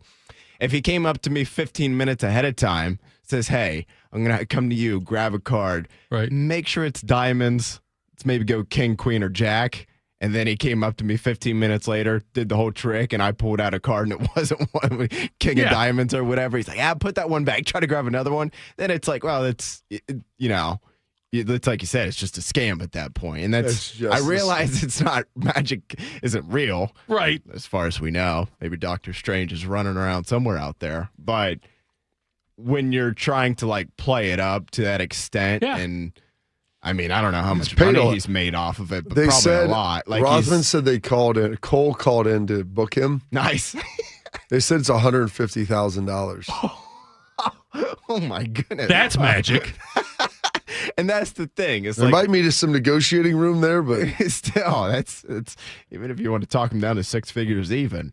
And to me, that's where it's kind of like, all right, dude. So you really, like I said, I know it's not like actually real, and you can play it up. That's fine, but I'd say when you go to the extent he has, right, and he kind of he's a great entertainer, man. He is, yeah. It's a ruse. Can't He take that away walks and from him. works the room. Yeah. I mean, I don't know. Here's what Pablo Torre said. The difference between magic and mentalism is that mentalism is seemingly a skill you can learn if you watch O's and listen to him closely enough. And of course, what he's actually doing, spoiler alert, is a lot of stuff he does not disclose, which has infuriated all his competitors. You know what that sounds like to me? Jealousy. He's Barry Bonds. Jim. The other magicians, he's cheating. How? If people know how the trick is done, then he can't do the trick anymore. He does these tricks more often and more visibly than anyone else in the business. Torrey also said this. And so I think there's concern of, I've got to figure out something else, and that would be frustrating. I would imagine if enough people pay attention. So, has O's been exposed? Maybe. Sort of. Kind of. I do like how Pablo Torre is going after these stories that I'm not sure anybody cares about a ton. Yeah. But when they pop out, it's like, he was in on the Belichick, Jordan Hudson stuff, wasn't he? Like you said, the Kawhi Leonard stuff. Now that's like, okay. I can't tell you I really cared that much about O's and whether or not it was real or not. But then I see the story come out. I'm like, oh, he found another one. I'll take a glance at it. Yeah. He's a great journalist. Like He he's really a is. true reporter. Yeah, for sure.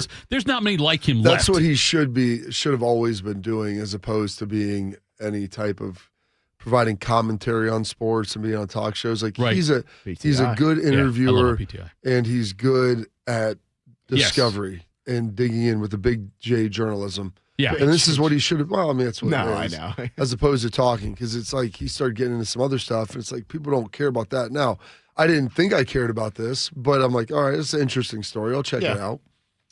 But I'm fascinated by magic and magicians. Like the stuff they do, I am truly I'm like, there's a great South Park episode about that, Tito. I'll send it over to you. Please do. I've never seen a single episode of South Park. What? Yeah, I've never seen a single episode of South Park. You don't watch it with the kids, but I've never seen that or The cartoons. Simpsons. All right, let's tell who's got juiced. What's got you juiced? Sponsored by Newman Roofing. For all your roofing, gutter, or siding needs, call Newman Roofing today at 614-NEW-ROOF or visit online at newmanroofing.com. What we got? It's Thursday. Let's hear some slags. That's what you love about iron. I told you guys this many times. There's two things that don't lie to you, Jesus and iron. It's a fact. 500 pounds, or if you're Ronnie Coleman, 800 pounds is 800 heavy pounds. Like, that's what it is. No doubt about that. I saw some dude online, though, a couple weeks ago that I think his name was Ashton Hall, the dude who was using Saratoga water and washing his face off. He takes a scale to the gyms, I guess, and weighs his weight, which, I don't know, seems a little over the top, I guess. If it's 45 versus 46, not sure really what the difference is there. But nevertheless, all right, Robert. Finally, a girl is Noah. A girl is Arya Stark of Winterfell, and I'm going home. When she slashed that candle to fight the waif. Yes, that's fight in the dark. I Now knew she was going to be in trouble because she's like, well, I was blind for a few weeks, and so I can definitely fight you in the dark. So after getting smoked by that broomstick over and over again, you're going to learn. And eventually, she did learn. So that was fantastic last night. Only got one episode in, but next up is episode 9, I believe. And you're going to want just watch 9 and 10 back to back. Okay, I can't wait. I was talking to Maddie about this yesterday when I was on with them. I was so pumped for you to see 9 and then 10. Arya, it's the revenge tour. Okay. She's got her list. I like that. She's like Santa Claus. The Hound. But you don't want her coming to you. I also did enjoy the scene. Tell your man to step aside or there will be violence. I choose violence. I just ripped this guy's head right off of his shoulders. So that was yesterday. I knew it was coming up. Oh, it was coming. He didn't decide to smash the head in. He decided, let me just rip this sucker right off your torso. So I forgot. That was so amazing. That's you know what? In hindsight, Prince Oberyn, I mean, that He did eventually lose, I guess, but I would say that elevates his stock, the fact that he could defeat him. Oh, yeah. He had him defeated. Just celebrate, too. Yeah, he can't Deshaun Jackson that thing. He's got to paying the ball to the official, coach. Yeah. So that all has me juiced on this Thursday here, sir. What has you juiced? Gosh, I don't even remember what else had me juiced. Lacrosse. Lacrosse, yeah. Well, I mean, I was going Just to talk. domination. I think there was some magic or something I was going to get into. Okay. Magic guy, the Magic Hour. Magic Johnson, Man, yeah. Magic Johnson. Who Great knows? name, by the way. Done? Yeah. Last night, nice win for Upper Arlington. They've got, I don't know who they have next. They play Tuesday. If they win, they'll play Thursday for the semis and regional finals. Those hopefully will both be at home. A little bit of a weathery drag yesterday, but it wasn't awful. It wasn't really raining. A little drizzle during the game, but it was held off pretty much the whole time. A little windy, a little cold, but not too bad. Had a good time with that. Just pumped for you, Bodie, to be on this Game of Thrones tour, and I was juiced to talk to Maddie and AR yesterday about it because Maddie gets so excited to kind of see where you're at. And I was showing him where you were and then what happens in the final 2 episodes of this season. I'm pumped and finished up season 2 of The Boys. That was fun yesterday, or not yesterday. I did that on Monday, so I got a couple more seasons of that to get done. They're wrapping up the whole show here soon. And then yesterday was my man Cullen's birthday. That went pretty well. He enjoyed it. We gave him a present, and we gave him some cash and a gift card. And my youngest son wanted to, I guess he got it, and we had this little thing you can buy on Amazon, this box. And so you can put these, they're like box you lay flat, and they're like spring loaded. Okay. And so when he unwrapped his package, he pulled it out, and there was money in there. It just sprayed up in the air. Made it rain. He was making it rain. And if she makes it rain, you'll be under the weather Thitoff. So made it rain all over it. It was funny. Took a lot of time. I always get to build these little boxes, stack them in there. And so it was fun to see that in my parents and in-laws yesterday. Great day. Fun day talking to Breer as well. What's got you juiced that off? Very quickly on this one, Bodie, I just want you to know this. I've seen Bobby at sporting events for his kids, and I know he's kind of subdued. He's not like fist in the air, jumping up and down, stuff, whatever. Mm-hmm. He's subdued in those moments, but I've never seen Bobby more proud of anybody than he is talking to you about Game of Thrones. It is like the look, the glow he has. He is so excited to be kind of your mentor when it comes to Game of Thrones. When he hears you've seen episodes, that dude lights the hell up. Because I enjoy talking about him. I get to relive them through him vicariously. I someday hope Bobby looks at me the way he looks at you.